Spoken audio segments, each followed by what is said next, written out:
እንግዲህ ያ ነገር ተደማምሮ የአሁኑን ያሬድ ገንብቶታል ብዬ አስባለሁ። ከተቀመጥኩ አልነሳም። እሱ ደግሞ አስቀምጠሹ የለም መወርሳችሁ ትምህርት ነው ሁሉ የሚለው ነበርና ትዝ የሚለኝ ዝቅተኛ ወጣው 8ኛ ወጥቼ ትዝ ይለኛል ስቆጣ ሱቅ ቆይተው በር ላይ ዩኒፎርም ቀየረ ወይ ደረበው ይገባሉና ምንም ሌላ አንድና የለ ሐኪምና ሐኪም ነው የምትሆነው። እኔ ሌላ ፕሮፌሽን ራሱ እንዳለ ብዙ ትዝ አይለኝምና ታንተ ልጅ አድገ ራስህን ነው የምታከመው የሚል አይነት ተሳቤ ነበረውና ዘ ኔክስት ዴይ ካራቴ ቤት ወስዶ አስገባኝ። እዛ ኦልሞስት ለ4-5 ወር ዴይ ቱ ናይት ነበር የምናጠናው። ጸጉሬን ጠቅልዬ ጨርሼ መጨረሻ ላይ ግን ያው ኤግዛም ስፈተ መቆረጥ ነበረብኝ። ፓይለቱ ማለት 12ኛ ክፍል ከጨረሱ ዩ ካን አፕላይ የሚል ነገር ነው። እንዴ ነገር ፓይለት ነው እንዴ ናምና ጅማ ዘ ሆል ኒው ዳይናሚክ ነው። በተለይ ለኔ በጣም ይዘንባል ጭቃ አለና 2 ጫማ ሶሉ ተገነጠለ። ደርሼ ስመጣ ደግሞ የመጀመሪያ ብድር የተበደርኩት ያችን ነው። ስትገፋ አትግፊ እያለን እየጠበቅን ነበር ስትል ልጅ ወጣ። So that's my first experience የመጀመሪያ ማዋለድ በባዶ እጄ።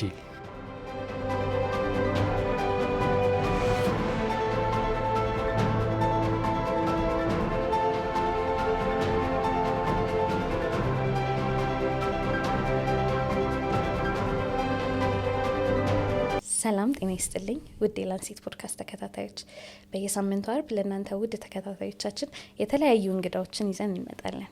በዛሬው ፕሮግራማችን ዶክተር ያሬድ ዘነበ የላንሴት ሼር ሆልደር እንዲሁም የላንሴት ሼር ሆልደር እና የነርቭ እና የኮግኒቲቭ ዲስኦርደር ሰብ ስፔሻሊስት የሆኑትን ትልቅ ሐኪም ይዘንላችሁ መጥተናል። ዶክ እንኳን ወደ ላንሴት ፖድካስት በሰላም መጣ። እንኳን ደህና ቆየሽ። እስኪ ራስን በማስተዋወቅ እንጀምር።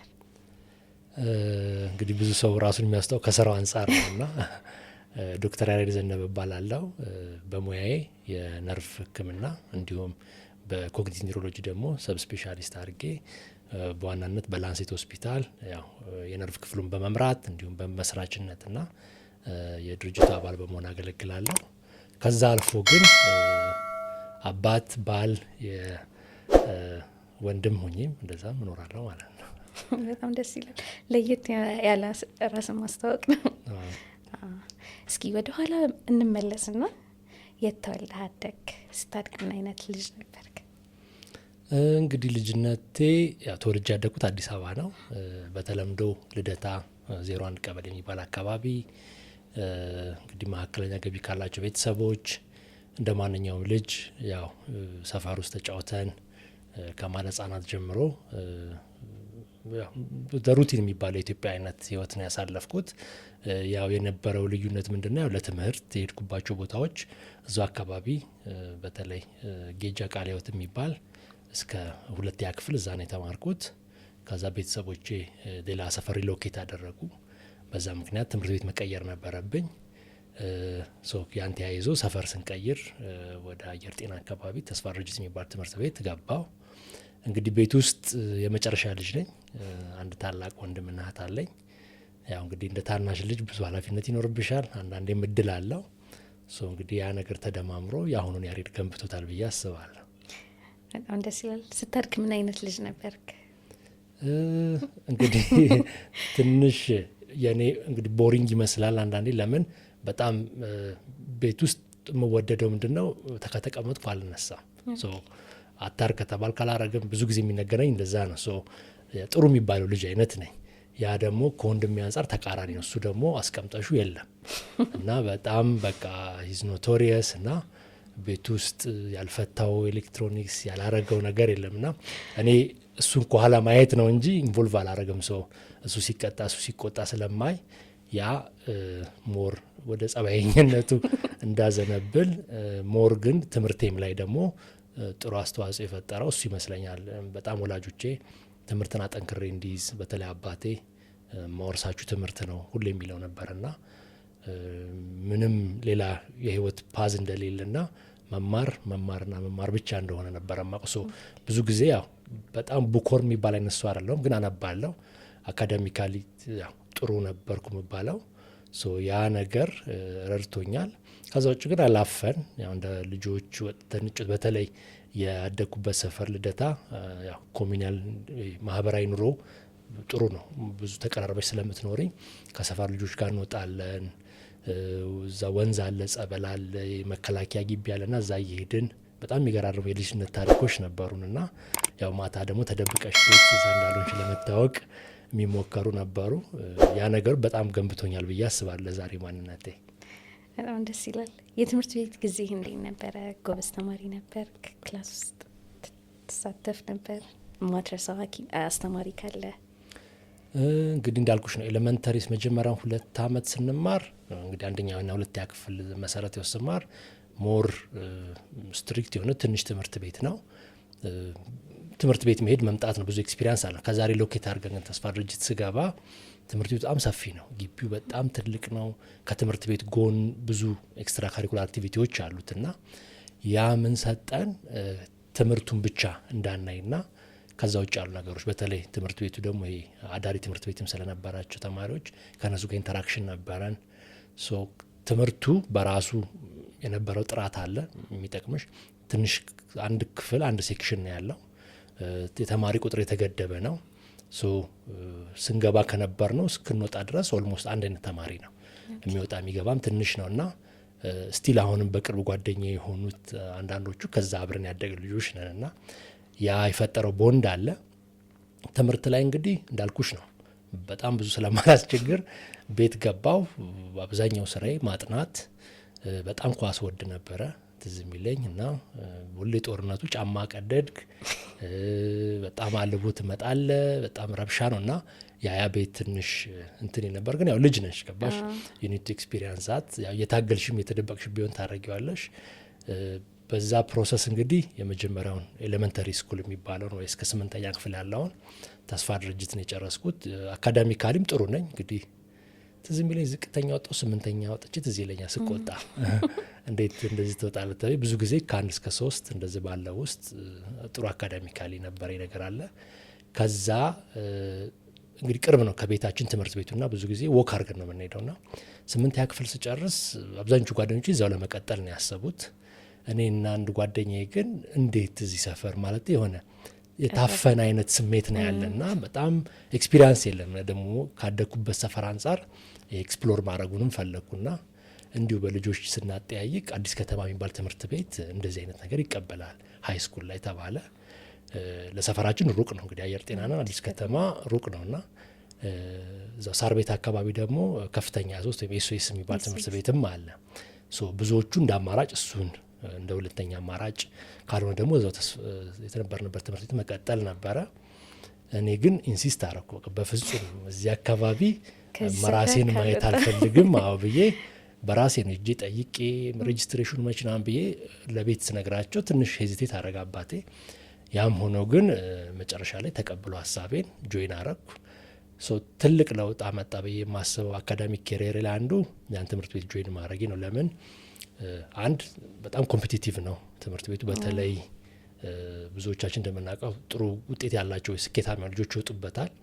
ከዛ ደግሞ ምን አይነት ስትራክቸር አለው ትምህርት ቤቱ 9ኛ ክፍል ጀነራል ተማሪና ጥሩ ውጤት ስታመጭ 10ኛ ክፍል ስፔሻል ክላሶች አሉ። ሃየር ግሬድ ያመጡት ልጆች ከሁሉም ክፍል ተሰብስበው እዛ ይገባሉና እዛኛው ክፍል ውስጥም ነበርኩ 10ኛ ክፍል። ያ ምን ይፈጥራል ሞር ኮምፒቲቲቭ እንድትሆኚ ከባቢሽ ላይ ያሉት ልጆች የሚገፉሽ ወይ ደግሞ የሚያጠነክሩሽ ይሆናሉና ያ በትምህርት ረገድ በደንብ ረድቶኛል። ሌላው ደግሞ ከትምህርት ውጭ ያለውን ላይፍ በተለይ አብዛኞቹ ክላስሜቶች የነበሩት ሲለኛ ነጋዴዎች ናቸው እና ሱቅ ቆይተው በር ላይ ዩኒፎርም ቀየረ ወይ ደረበው ይገባሉና ከትምህርት ጎን ላይክ ሌላም ላይፍ አለ የሚለውን ትማሪያለሽ እና ብዙዎቹ ዚያር ቢዝነስ ማይንድ አሁን ትልልቅ ድርጅት ራን የሚያደርጉ ስልክ አስመጪ መገጣጠም ያላቸው ልጆች አሉ የኔ ክላስሜት የነበሩና ፎርቹኔት ኢነፍ ገንዘቡ ብዙ ያንዳ አይመስጠኝም ነበር። ያው ምን እንደሚደረግበትም አላቀም በልጅነቴ። ግን ይሄ ማይንድ ሴቱ ይገርመኛል። ምልሽ ነጋዴ ሆኖ መቀጠል ይችሉ ነበረ። ስቲል ግን ትምህርት ደግሞ አለ ብለው ይመጣሉ። ከዛ ደግሞ ወጥቶ የተወሰነ ቢዝነሱ ራን ያደርጋል። ያን ባላንስ ማድረግ መቻል ራሱ አካዳሚክ ባክግራውንድ መሰረት እንዳለው ይነግርሻል። ቢዝነስ ደግሞ አልቲሜትሊ በእውቀት ሲመራ የሚጠቅመው ነገር እንዳለ ነው የሚያሳየኝና 10ኛ ክፍልን በዛ መልክ ጨረስን። ጥሩ ውጤት አመጣን። 11ኛ ክፍል እዛው ቀጠልኩኝ። 11ኛ ክፍል ሳይንስ ነው መርጬ የገባሁት። ድሮም ልጅ ሆኜ ቤተሰቦች በተለይ አባት የሚለኝ ምንም ሌላ አንድና የለም ሐኪምና ሐኪም ነው የምትሆነው ነው። እኔ ሌላ ፕሮፌሽን ራሱ እንዳለ ብዙ ትዝ አይለኝም እና ስንሰማም ኢንጂነር ወይ ሐኪም ነው የሚባለው እና ፎርቹኔትሊ ታሪኬን የቀየረው ምንድነው በጣም ህፃን ሆኜ ሪከረንት ብሮንካይትስ ያጠቃኝ ነበረ። ሶ ብዙ ጊዜ ኳስ ስጫወት ያስለኛል ቤት መጥቼ እንደዚህና ኦልሞስት በየወሩ አንድ ራጅ ምናምን አለኝ የሆነ አልበም ይመስላል ቤት ውስጥ ራሴ ያለኝ ኤክስሬ ብዙ ነበር እና በጣም ብዙ ፔዲያትሪሽያን ያኛል ጥቁር አንበሳ ያልተሄዱበት ቦታ የለምና በቃ ፋዘር ምርር ብሎት አንተ ልጅ አድገህ ራስህን ነው የምታከመው የሚል አይነት ሳቤ ነበረውና እኔም በቃ ይሄ ነገር ምድነው ራሴን ሳክም ነው እንጂ በሰው ታክም ምድን አይነት አይደለምና አንዴ ምን ትዝ ይለኛል አይ ቲንክ 6 ክፍል ሆኜ እንደዚህ ፔዲያትሪሽያን ጋር ወስዶኝ ነጭ ናት ፔዲያትሪሽያን እና አይ ቲንክ በቃ ይሄ ነገር ወደ አስም እያደገበት ነው ሶ አስማቲክ ከመሆኑ በፊት ስፖርት ይጀምር የሚል አይነት እሳቤ ሰጠችው። ያም እንግዲህ አንዱ ህይወቴን የቀየረው ፓዝ እሱ ነው። ሶ ዘ ኔክስት ዴይ ካራቴ ቤት ወስዶ አስገባኝ። ሶ እስከ ዛሬው ዕለት ድረስ ስፖርት ሰራለሁ ማለት ነው። በዛ አጋጣሚ በጣም ደስ ይላል። ማትረሳው ጊዜዎች አሉ በሃይ ስኩል ጊዜ ላይ ተማሪ ነበር? በጣም በጣም በተለይ አዲስ ከተማ ስትማሪ አንደኛ ጊዜ የነበረው እንግዲህ እኔ ያው ብዙ እድሜ ትልቅ አይደለም 97 ሲሆን 12 ክፍል ነበርኩኝ። ሁሉም 97 ጊዜ ሜሞሪያል እና አዲስ ከተማ ደግሞ ኤፒሴንተር ነበር ያ ነገር ሲፈጠር። ሶ ያኔ 12 ክፍል ሆነን በጣም ከባድ ረብሻ ነበረ ትምህርት ቤቱ። ከዛ ፌዴራል ገብቶ ምናምን ያ ሁሉ ሲፈጠር ኤክስፒሪየንስ ትንሽ ድሏንም ቀምሻታለ ረብሽ አይደለም ግን ያው እዛ ግርግርስ በመገኘትሽ ይከሰታልና ከዛ ምን ተከሰተ 12 ክፍል ሰከንድ ሴሚስተርን ትምህርት ቆመ ሊትራሊ። ሶ ትምህርት ቤት አንሄድም። ሶ ማጥናት ብቻ ነው በቃ ፈተናው እንደማይቀር ተነግሮናል። ግን ትምህርት ቤት መምጣቱ ብዙ አለምን በጣም ብዙ መስታወቶች ተሰብረዋል፣ ብዙ ልጆች ታስረዋልና ያ ኪዮስ የነበረ ሰዓት ስለሆነ ኮምፐንሴት ለማድረግ ክላሱንም በቃ ማጥናት ነው የጀመርነውና ወደ መሳለሚያ አካባቢ አንድ ላይብረሪ ነበረ አምረፍ የሚባል ላይብረሪ ማረሳው። እዛ ኦልሞስት ለ4-5 ወር ዴይ ቱ ናይት ነበር የምናጠናው ቀን ከሌሊት እና ቤትም ሄደው ምግብ በልቼ ልብስ ቀይሬ ለመመለስ ነውና ያን ጊዜ እንደዚህ ጸጉሬ መላጣ አልነበረ እና ጸጉሬን አሳድጌ እንዲጠቅልይ ምናምን ነበረ ማጠናውና በቃ ፋዘር በጣም ተቆጣ። ያኔ ደግሞ እንደዛ ስትሆኛው ሌብል ትደረጊያለሽ ነውና እነሱ ፈሩ። በቃ ልጅ ካሁን የሆነ ነገር ተደረገ አሰረ ምናምን ብለው ያው ጎረምስነቱ ደግሞ አለ አንቺ እምቢ ብዬ ኢንሲስት አድርጌ ኦልሞስት 15 ቀን አላገኛቸውም። ቤት ስመጣ ስራ ሄዳሉ እነሱ በልቼ ልብሴን ቀይሬ ሳይመጡ ወጥቼ ሄዳለሁ። ሶ ላይብረሪ ያድራለሁ። ጥሩነቱ ግን they give me that ሌቨሬጅ ይሄ አምነውሽ እንድታጠኚ አንቺም እምነታቸውን ሳታጎይ ያው አላማው መማር ነው። መጨረሻ ላይ አንድ ማደንቀው ከቤት በተለይ አባቴ ሂዝ ሊበራል ማለት አላማህን አትሳት ኢን ዘ ፕሮሰስ ግን ዱ ዋትኤቨር ዩ ዋንት ዋናው ግን ትልቁን ኤም ሚስ አታርግ ነበርና ያው ተከራከርን 15 ቀን 21 ሳምንት ጸጉሬን ጠቅልዬ ጨርሼ መጨረሻ ላይ ግን ያው ኤግዛም ስፈተ መቆረጥ ነበረብኝ። በዛ መልክ እሱ አለፈ። ሶ ያ ታይም በጣም ከባድ ነበር። ለሊት ቡና እየጠጣን ኦልሞስት ኮሚናል ላይፍ ጀምረን ነበር። ማታ ወጥተሽ እዛ መንገድ ዳር ሳምቡሳ ገዝተሽ እንደዚህ ነበረ የምናጠናውና አሁን የተወሰኑት ስቲል ጓደኞች የሆኑ ቀጥለዋል። እሱ ፓርት በጣም ስቲል የማይረሳኝ ሞመንት ነው። የፈተና ጊዜ ነበር። ሶ 12 ክፍል ልንፈተን ገባን። ሶ እንግዲህ ኦልሞስት ወደ 6 ወር አላየነውም ግቢውን። ብዙዎቻችን ያጠባሳ ትዝለኛል ጀርባዬ ላይ ያረፈው ዱላ ያንን ስንገናኛና ያወራ ነው። የተወሰኑት የራሳቸው ኤክስፒሪየንስ ነበር። የተሰበረ ልጅ ሁሉ ነበርና አለፈ። ያ ግን ፈተናው ትንሽ ቴንስ ያደርግ ነበር። ግን ጥሩነቱ በደንብ ተዘጋጅተን ነበር። ያ ኦፕን ታይሙ ሳክሪፋይ አድርገናል ጊዜያችንን። የሆነ ያህል ኮንፊደንስ ቢልድ አድርገን የገባ ነው። ጥሩ ነበረ። ፈተናውም ጥሩ ነው። ውጤታችንም ጥሩ ሆነ። ሶ ምረጡ ምን አይነት ፊልድ ሲባል ያው ምንም አንድና ሁለት አልነበረው። ሕክምና ነው የመረጥኩት። ሕክምና እንደምገባ ነበር ያሰብኩት። ሎኬሽኑ ነበር እንደውም ጥያቄ ነበረው የት እንግባ የሚለው። እንደ አጋጣሚ አንድ ዴስክ ላይ የምንቀመጥ 3 ልጆች ሶስታችን ሜዲሲን የገባ ነው። ከሶስታችን ግን 2 አዲስ አበባ ገቡ። እኔ ፎርቹኔትሊ ጅማ ተመደብኩ ማለት ነው። ያኔ መለያየቱ እንዴት ነበር? ይከብዳል? በጣም ከባድ። በተለይ በጣም ከባድ የሚያደርገው እነሱ ቀድሞ ነው ትምህርት የጀመሩት። ሶ እነሱ አይ ቲንክ ኦክቶበር ኦር ኖቬምበር ገብተዋል። ሶ እኔ ትም ሄጃ ስለሌለኝ እነሱ ጋር ዋላ ጥቁር አንበሳ ፕሪሜድ ሌክቸር ሆል ሲገባ ያለው ምናምንና የሆነ ያለ ኢምፕሬሽን ሰጠኝ ሜዲሲን ምን ይመስላል የሚለው። ግን ጥሩነቱ ምንድነው አብዛኞቹ ማቃቸው ልጆች እዚህ ነው የተመደቡት። ሶ ከኛ ክላስ 2 ልጆች ብቻ ነው ጅማ የተላክ ነው።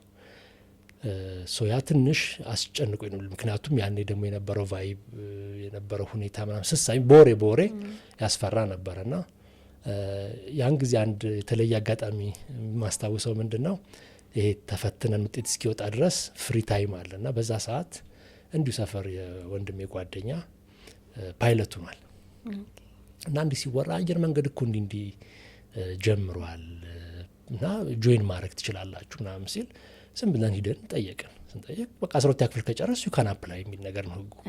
ዴይ ነገር ምናምን ብለን እንደውም ጅማ እስኪ ከመሄድ እንሞክረ አፕላይ ያደረግን ነው። ብዙ ነበር አፕላይ ያደረግነው። ሶ የተለያዩ ፈተናዎች ነበሩ፣ እሱን አለፍን ምናምን እና መጨረሻ ላይ እውነት እየሆነ መጣ ነገር ላይክ ወደ 4 ኤግዛም አለፍኩ፣ ሲሙሌተር ተፈተንኩ፣ ሲሙሌተሩን አለፍኩና እንዴ ነገር ፓይለት ልሆን ነው እንዴ ናምና እኔ ሐኪም ወንድም ፈልጋ እና በቃ ሁለት ልብ ትሆኛለሽ። ሶ ያን ጊዜ ምን ተከሰተ? ጅማ ጠራን ኑ ተመዝገቡ ብሎ ያኔ አይ ቲንክ የኛ ገና አካባቢ ነው ታህሳስ ጃንዋሪ እንደገባ አካባቢ።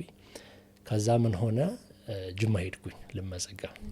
ሶ አልቲሜትሊ ደግሞ እዚህ ሜዲካል ኤግዛም ይቀርሃልና ሜዲካል ሲሆን ደግሞ እንጠራሃለን የሚልና 2 ልብ ሆንኩኝ። ላይክ ሜዲሲን ነው መማር የምፈልገው ግን ይሄ ደግሞ በአጋጣሚ መጣ። ከዛ ጅማ ሂደን ለፈተና ስንመለስ አንድ ባስ ውስጥ አብሮኝ የመጣው ልጅ እሱም ጅማ ተመደቦ ሄልዝ ኦፊሰር ነው። እሱም ለካ እንዲሁ ሊፈተን ነው። እሱን ያልመለስም ካልተሳካ እዛው አዲስ አበባ ቀራለሁ ብሎ እኔ ለማንኛውም ብዬ አንድ ሻንጣዬን ትቼ አንዱን ፌስታል ይዤ መጣሁ። ለማንኛውም 2 ልብ ነበርኩ እና በሚገርም ሁኔታ አልተሳካም የአየር መንገድ ሁኔታ። ግን ለበጎ ነው ሁሉም ነገር። ያው በሮች ሲዘጉ መስኮት ይከፈታል ነው የሚባለውና ኢንቴንትም አልነበረኝ ይሆናል ብዬ ግን እስከዛ ፓዝ መሄድ ከዛ ደግሞ የሾርት ከት የሚመስለው ነገር ይሄ ዓለምንም የምታየው ምናምን ስታየው በዛ እድሜ ልጅ ሆነሽ ዚስ ኢዝ ቤስት ላይፍ እና ከዛ እሱ ሳይሆን ሲቀር ጅማ ተመለሱ። ትንሽ አጀስትመንቱ አስቸጋሪ ነበረ ያ ሜንታሊቲ። ግን አም ግላድ አሁን አብሮኝ የተፈተነው አንዱ ፓይለት ከኔ ቤት በላይ አንድ አፓርታማ ውስጥ አብረን ነው የምኖረው። ሶ ኢትስ አ ጉድ ኤክስፒሪየንስ ላይፍ ላይ። ግን አሁን ጅማ ከመሄድ በፊት ጥቁር አንበሳ ከጓደኞች ጋር ትቆይ ነበረ። የዛኔ አሱም የማደርገው እዚህ በማየት የፕሪሚየር ጀርኒውን ክላሶቹን ማየት ጅማ ስትሄድ ያቀልልሃል ብዬ ነበር የማስበው። ትራንዚሽኑ እንዴት ነበር? አካዳሚካል ያለው ነገር ጥሩ ነው፣ ግን ጅማ ዘሆል ኒው ዳይናሚክ ነው። በተለይ ለእኔ እንግዲህ አዲስ አበባ ኖረሽ አዲስ አበባ አድገሽ ስትሄጂ የሚመስልሽ ሁሉ ነገር እንደ አዲስ አበባ ነው። ከአዲስ አበባ ወጥቼ አላቅም በህይወቴና የመጀመሪያ ጊዜ ሲሄድ ኢትዮጵያን እዛ ነው ያየኋት። ኦልሞስት ከሁሉም ክፍለ ሀገር የመጡ ልጆች፣ ከአዲስ አበባ የመጣ ልጆች በጣም በጣት የምንቆጠርነን እና ሁሉም የራሱ ኒሽ ፈጥሮ ነው የመጣው በቋንቋ በምና ትንሽ ያ ነገር ግራ ያጋባ ነበረ። ሶ እንደ ሄድኩኝ አካዳሚካሊ ብዙ አልከበደኝም።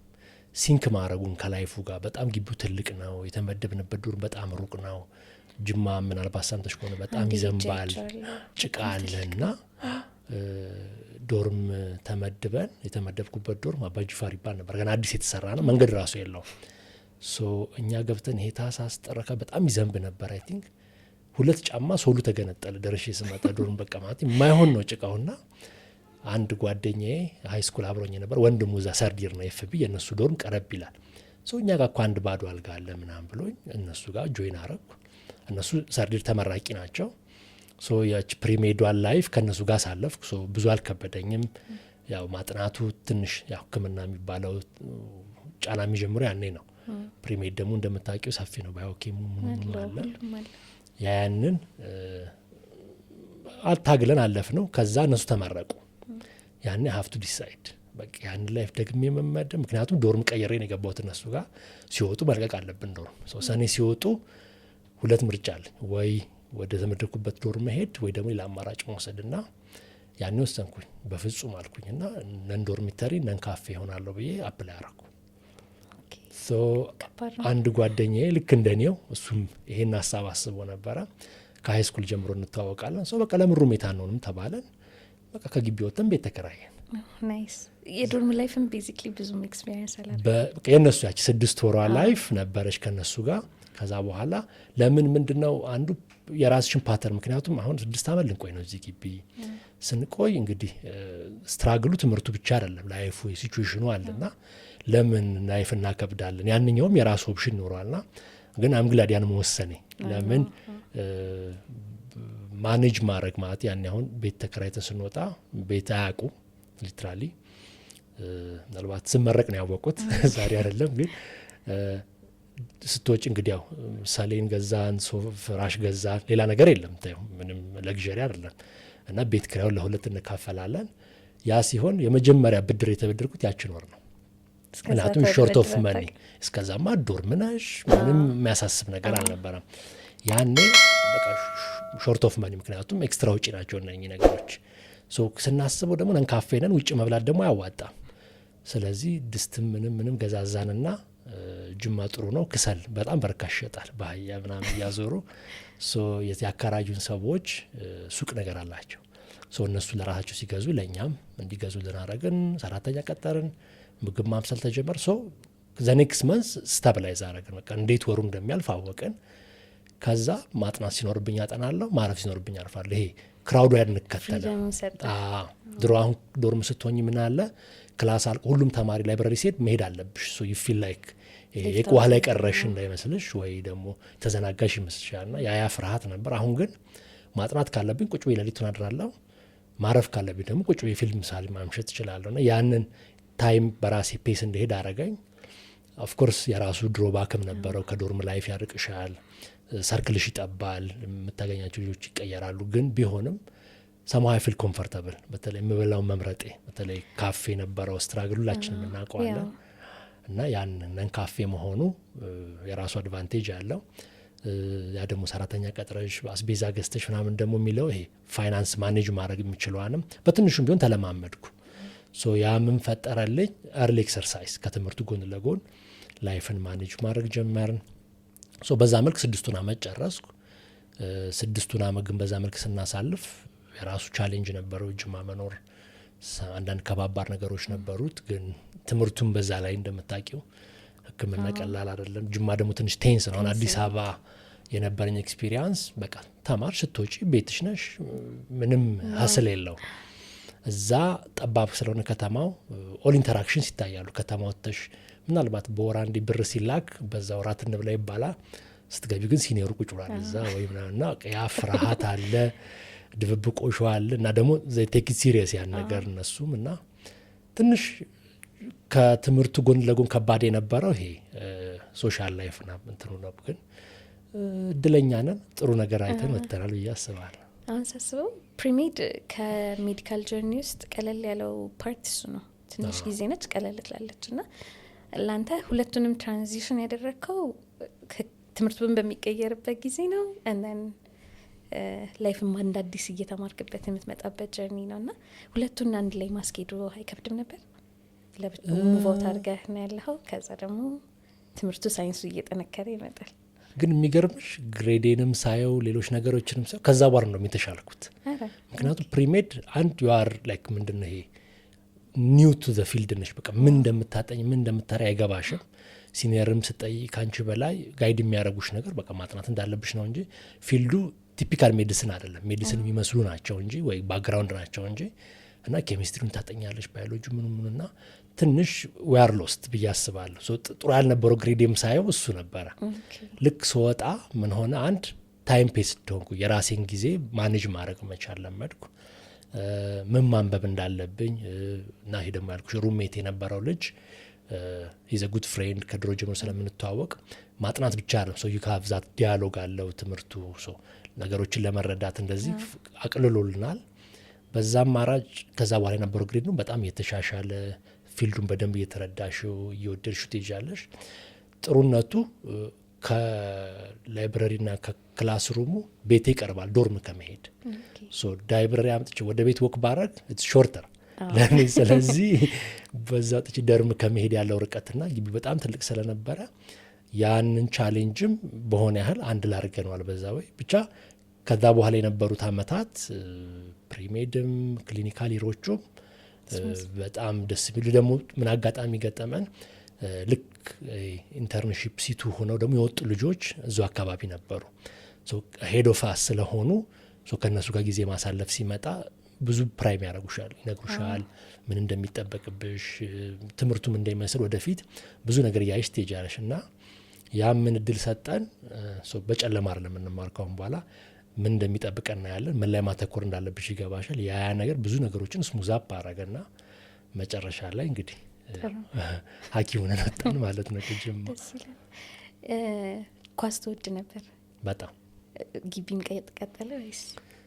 የጅማ ህይወት ላይ እንግዲህ ምን ይሆናል፣ በጣም ፊዚካሊ አክቲቭ ለመሆን ብዙ ነገሮች አልተመቻቹም። ያው ኳስ ነበረ ግን በጣም አክቲቭ ተጫዋች አልነበርኩም እዛ ሄጄ። ምን አይነት አክቲቪቲ ጀመርኩኝ? ዩኒቨርሲቲ ጂም አለው። በዛ እንደውም ብዙ ጊዜ አይፈቀድም ነበረ፣ በሰው አስለምኝ ምናምን ጆይን አረኩኝ እሱን። በተለይ የመጨረሻው 2 ዓመት አክቲቭሊ ሰራ ነበረ ጂም። ግን ቤትም አላርፍም፣ ከተማ መሄድ እንደዚህ ነገሮች በጣም በተቻለ አቅም ሞክር ነበር። ኳስ ማየት አልወድም፣ ባይዘወይ መጫወት ነው ስፖርት ስሰራው ነው እንጂ ሳየው አልወደውም። እና ፊልስ ላይ ለእኔ የሰው ኦፒኒየን ግን ዌስት ኦፍ ታይም ነው ይመስለኝ ብዙ ጊዜ ኳስ ሳይ። አሁን ዓለም ዋንጫ ሲሆን እንደዚህ ነገር ትንሽ ሶሻላይዝ ለማድረግ ያለው፣ ግን ስራዬ ብዬ ፕሮግራም አድርጌ እንደዚህ እጄ የሆነ ክለብ ደግፊ ብዙ አላረገውም። ላይክ ምን ሴት ይጨምርልኛል ብዬ አስባለሁ። እና ግን ራሱ የሜዳ ውስጥ ስገባ ሬሴ ግን ስሳተፍ አይ ፊል ላይክ ቢሎንግ እዛ ጋ አስተዋጽኦ አረጋለሁ፣ ቤኔፊትም አረጋለሁ ከሁሉም አንግል። ና እሱ አንዱ እሳቤ ነበረ። አይ ቲንክ ለብቻ ስትኖር ያው ቤተሰብ ነው የሚልከው ገንዘብ እና ሁላችንም ግቢ ላይ ስንማር ብር አይበቃም። እንዴት ነበር ፋይናንሻሊ ማኔጅ የምታደርገው? ይገርምሻል ግን ከምናስበው በላይ በቂ ገንዘብ ይኖረናል ብዬ አስባለሁ። ሳዩ ማኔጅት ነው። ለምን ትዝ ይለኛል አንድ አህያ ክሰል 30 ብር 40 ብር ነበር የምንገዛው። ብቻ በወር የነበረኝ ቢበዛ 150 ብር 200 ብር ነበር ሰራተኛ ቀጥረን ብለና። ይገርመኛል ካፌ ወይነን ካፌ ሆነን ስንበላ ዶርም እያለን ከዛ በላይ እናወጣለን። ላይክ ዩ ፊል ሴፍ ከኋላ ዶርም አለ፣ ባጣ ካፌ ገባለሁ ና የሚል አይነት ባክግራውንድ ሴንስ ሰጥሽና ዩ ፊል ለቀቅት ያለሽ። ቤት ስትሆኝ ወሩ ሲመጣ ፕላንድ ነው ወሩ የቱ ብር የት እንደሚሄድ ይታወቃል። ኢቭን ያም ሆኖ ግን የሆነ ያህል ደግሞ ሴቪንግ ይኖርሻል። ኢቭን ለምን አንድ ቀድመሽ ካቀድሽው አብዛኞቹ መስመሮች እንትን ይላሉ። ቤትም ያን ያህል አልተጫኑኝም፣ ግን እኔም ኤክስትራ በተለይ እንደወጣው ከታወቀ ስለሚቆጡ በተቻለ አቅም ችግር ቢገጥምና ኪፒት ፕራይቬት። ጥሩነቱ ደግሞ ይሄ ሩሜት ሲኖርሽ ትደጋገፊያለሽ እና አንድ ቀን አንዱ ይቸግረው አንዱ ይሆናል። ያንን ህይወት አስተምሮኛል ማለት ነው። በጣም ደስ ይላል። የማይረሳ ጊዜዎች አሉ ለብቻ ስትኖር? በጣም በጣም ጅማ ስትወሪ እንግዲህ ያው መብራት ይጠፋል። የሀፍቱ ኩክ ሰምታይምስ ሰራተኛዋ ሳትኖር ብዙ ትራውማቲክ የነበሩ አሉ። ይሄ በጋንግስተሮች ነበሩ እዛ አካባቢ። አንዳንዴ ያው ችግር ይገጥምሻል። አምላኪ ነፍ በጣም አካል ጉዳት ሳይደርስብኝ የመጣሁት፣ ግን ከኔ ጎን የነበሩ ልጆች አንድ ሁለቴ እንዲህ አካል ጉዳት ደርስበት። ብቻ ብዙ አይነት ዳይናሚክ ታያለሽ በከባድ ደረጃ። ሌላ ደግሞ በራሱ ወይ ደግሞ ይሄ እስካሁን ጓደኛ የሆንባቸው ወይ ያን 6 ዓመት ተደጋግፈሽ ስታልፊ በጣም ጓደኝነቱ ጠንክሮ በችግር ቀን ተፈታትሸሽ ምናምን ስለምታልፊ በጣም ትልቅ የሆነ ጥንካሬ ይሰጥሻል። ሬዚሊያንስ የሚባለውን ያየሁት እዛ ሀገር ነውና ለህይወቴም ትልቅ ለውጥ ያመጣ ብዬ የማስበው ከዛ በኋላ የማየው ነገር ሁሉ ኤቭሪቲንግ ኢዝ ፖዚቲቭ። ጅማ ያሳለፍሽው ተጽዕኖ ጫናው ከትምህርቱ ጎን የነበረው ከባድ ፓርት እንደ መነሻ ግራውንድ ይሆንሻል። ከዛ በላይ ሁሉ ነገር የተሻለ ነው ብዬ ስለማም ብዙ ፖዚቲቪቲ ማስተምሮኛል። ናይስ። ከፕሪክሊኒካል ወደ ክሊኒካል ትራንዚሽን ስናደርግ ፕሪክሊኒካል ቁጭ ብሎ ማንበብ ነው፣ የራስህን ታይም እንደፈለክ ማኔጅ ታደርጓለ። ክሊኒካል ስትገባ የፔሸንት ኢንተራክሽን ይጀምራል እና ያ ዲፍረንስ ላንተ ያመጣው ለውጥ አለ? ኦፍኮርስ ሐኪም መሆንሽ የሚታወቅሻል። ያቺ ዋይት ኮት ሴሬሞኒ ተደርጎ ጋውን አርገሽ ስቴቶስኮፕ ስትይዢ ዩ ፊል ላይክ አሁን ሕክምና ጀመረት ያለሽ እና ባክግራውንዱ የሚሰራው ግን ቀድሞ ነው። ፕሪክሊኒካል ይሮቹ ላይ ብዙዎቹ ቤዚክ ሳይንሱን ተረድተሽ አውቀሽ ትመጪና ያንን መተግበር ነው ክሊኒካል ይሩ። ያ ግን ማያያዝ ነው ከታካሚው አንጻር ከሪል ወርልድ ኤክስፒሪየንሱ ምን ይመስላል። በተለይ ጅማ አንድ የነበረን ፍሪደም ምንድነው በጣም ብዙ ኤክስፒሪየንስ አለሽ፣ ብዙ ታካሚ አለ። ሐኪሞቹ ወይ እንደ አዲስ አበባ በጣም ብዙ ሬዚደንት እንደዚህ ስለሌለ አንዳንዴ ሶሎ ፕራክቲስ ማድረግ የምትችይበት ግን ያው ሱፐርቫይዝ ተደረግ ኮንሰልት ታደርጊያለሽ እና በጣም በዛ ረገድ በተለይ ክሊኒካል ሂሮዎቹ ትልቅ ለውጥ ነበራችሁ በእኔ ህይወት ላይ። ስቲል አሁን ማራሳቸው አይነት ኬዞች ኢቨን አንዳንዴ ለምን አሁን ያለውበትን ፓዝ መረጥኩ ስል እዛ ያዩዋቸው አንዳንድ ኬዞች ኢንፍሉዌንስ ያደርጉሻል። ለምን ሰም ኦፍ ዘማር ዩኒክ በቃ ሌላ ቦታ ማታያቸው አይተሻቸው ከዛ በኋላም ያላዩዋቸው አይነት ኬዞች ሁሉ አሉና የክሊኒካል ሂሩ በጣም ዳይቨርስ ነው። በተለይ ጅማ ካችመንቱ ሰፊ ነው። ኦልሞስት ምዕራብ ኢትዮጵያ እንዳለ ሪፈር የሚያደርገው ወደዛ ነውና በኢንተርናል ሜዲሲን ትዝ ይለኛል ጋይኒ ኦፕስ ስናታሽ ስናረግ ፔዲያትሪክስ ላይ የነበረው ማልኒትሪሽን ተያይዞ የመጡ ኬዞች ስታይ በቃ ሕክምና የምር ዳይቨርስ የሆነ ምንም መቼም ብታጠኙ የማያልቅ ናሮ ዳውን ማድረግ ግዴታ የሚሆንበት ሁኔታ እንደሆነ ይገባሻል። እስከ ኢንተርንሺፕ የነበረው ይርስ በጣም ዳይናሚክ ያየሽውን ኬዝ ገብተሽ ማንበብ አለ፣ አንብበሽ መተሽ ዲስከሽን አለ፣ ራውንድ አለ፣ እንደዚህ ያለና በጣም ሲኒየሮቹ ዛር ታፍ ምንም ቀልድ የለም። ራውንድ ላይ ክለር ካላረግሽ ትባረር ያለሽ እንደዚህና ያ ዲሲፕሊንም ያስተምርሻል። ሄራርኪውን ማክበር እንዲሁም ከዛ በኋላ ያስተዋልኩት እኔ ሬዚደንት ሆኜ ስመጣ ኢንተርኖች ያን ያህል አይፈሩንም። እኛ እዛ ያለን ሬዚደንት ተናገረ ማለት በቃ ከጊዜር በታች የእሱ ቃል ሲኒየር ታየው ሲኒየር ምንም አይታሰብም። ምንም ያው ልጅ ነሽ ተሳሳቻለሽ ምን ይችላል ግን ጋይድ እያደረጉሽ ስቲል ዩኒት ቱ ሪስፔክት አሳይመንት ከተሰጠሽ ቀልድ የለም ተዘጋጅተሽ መምጣት። ዲዩቲዎች ላይ የነበሩት ኤክስፒሪየንሶች በጣም እንትን ናቸውና በጣም እድለኛ ነን ብዬ የማስበው የጅማ ኤክስፒሪየንስ ትንሽ ተማሪ ግን በጣም ሰፊ ሆስፒታል ውስጥ ነው የሰራ ነውና ያ እጃችንን በደንብ እንድንፈታ ብዙ ኬዞች ኤክስፖዝድ እንድንወጣና ያ ደግሞ ቀጣይ ህይወታችንን ጋይድ እንዲያደርግ ረድቶናል ብዬ አስባለሁ። እውነት ነው። ሁላችንም ሐኪም ሆነን ስንሰራ የሆነ የማንረሳው ታካሚ ኦር የማንረሳው ኢንሲደንት ይኖራል እና ከነሱ ውስጥ አንድ ሁለት ብትነግረኝ። በጣም ብዙ በጣም ብዙ አለ። ትዝ ይለኛል ሲቱ እየጨረስን ጋይኒ የመጀመሪያ ጊዜ ስንገባ ስቴጅ ዋን የሚባል ታውቂያለሽ? ስቴጅ ዋን ስቴጅ ቱ ሌበር የሚቆጠርበት እና ሬዚደንቱ ወደ ኢንተርን ነበር ያኔ ትዝ ይለኛል እና ኢንተርን ወደ 4 እናቶች አሉ። አንዷ ስቴጅ ቱ ገብታለች፣ ሌሎቹ ስቴጅ ዋን ነው። ኮንትራክሽን ቁጠር ብለውን ቁጭ ብለን ኮንትራክሽን እየቆጠረ እናትየዋ 2 ወልደዋል። ኮንትራክሽን ሲመጣ ማማጥ ትጀምራለች እና አታምጪ ሲላት ሰማሁ። ከዛኔም ስትገፋ አትግፊ እያልን እየጠበቅን ነበረ። ኮንትራክሽን ቆጠረን ማለት በጣም ከባድ ሆነ። ኮንትራክሽን ስትል ልጁ ወጣ እና ኢንተርኑ በዛ ሰዓት ስቴጅ ቱ ገብቶ እያዋለደ ነው።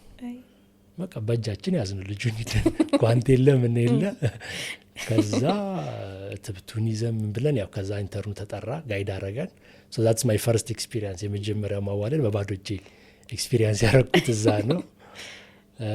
ሌላ ኢንተርኑን ደግሞ ፔዲያትሪክስ አታች ስናረግ በጣም ፔዲያ አሁን ወላጁኝ ሳየው በጣም ሴንሲቲቭ ነው ኬዙ። ያኔ ግን በቃ አንዳንድ ነገሩ ግራ ይገባሻል እና ዲዩቲ አድረን 9 ሰዓት ላይ ይንኳኳል ኬዝ መጣ ተብሎ እና በቃ ግራ ገብቶ ከእንቅልፍሽ የተወዛገሽ ተነስተሽ ምንድን ነው የተከሰተው ምናምን ስትል እናትየው በቃ ልጄ ናሞታል። ምን ሆነ ስለ አልሸናም አለች።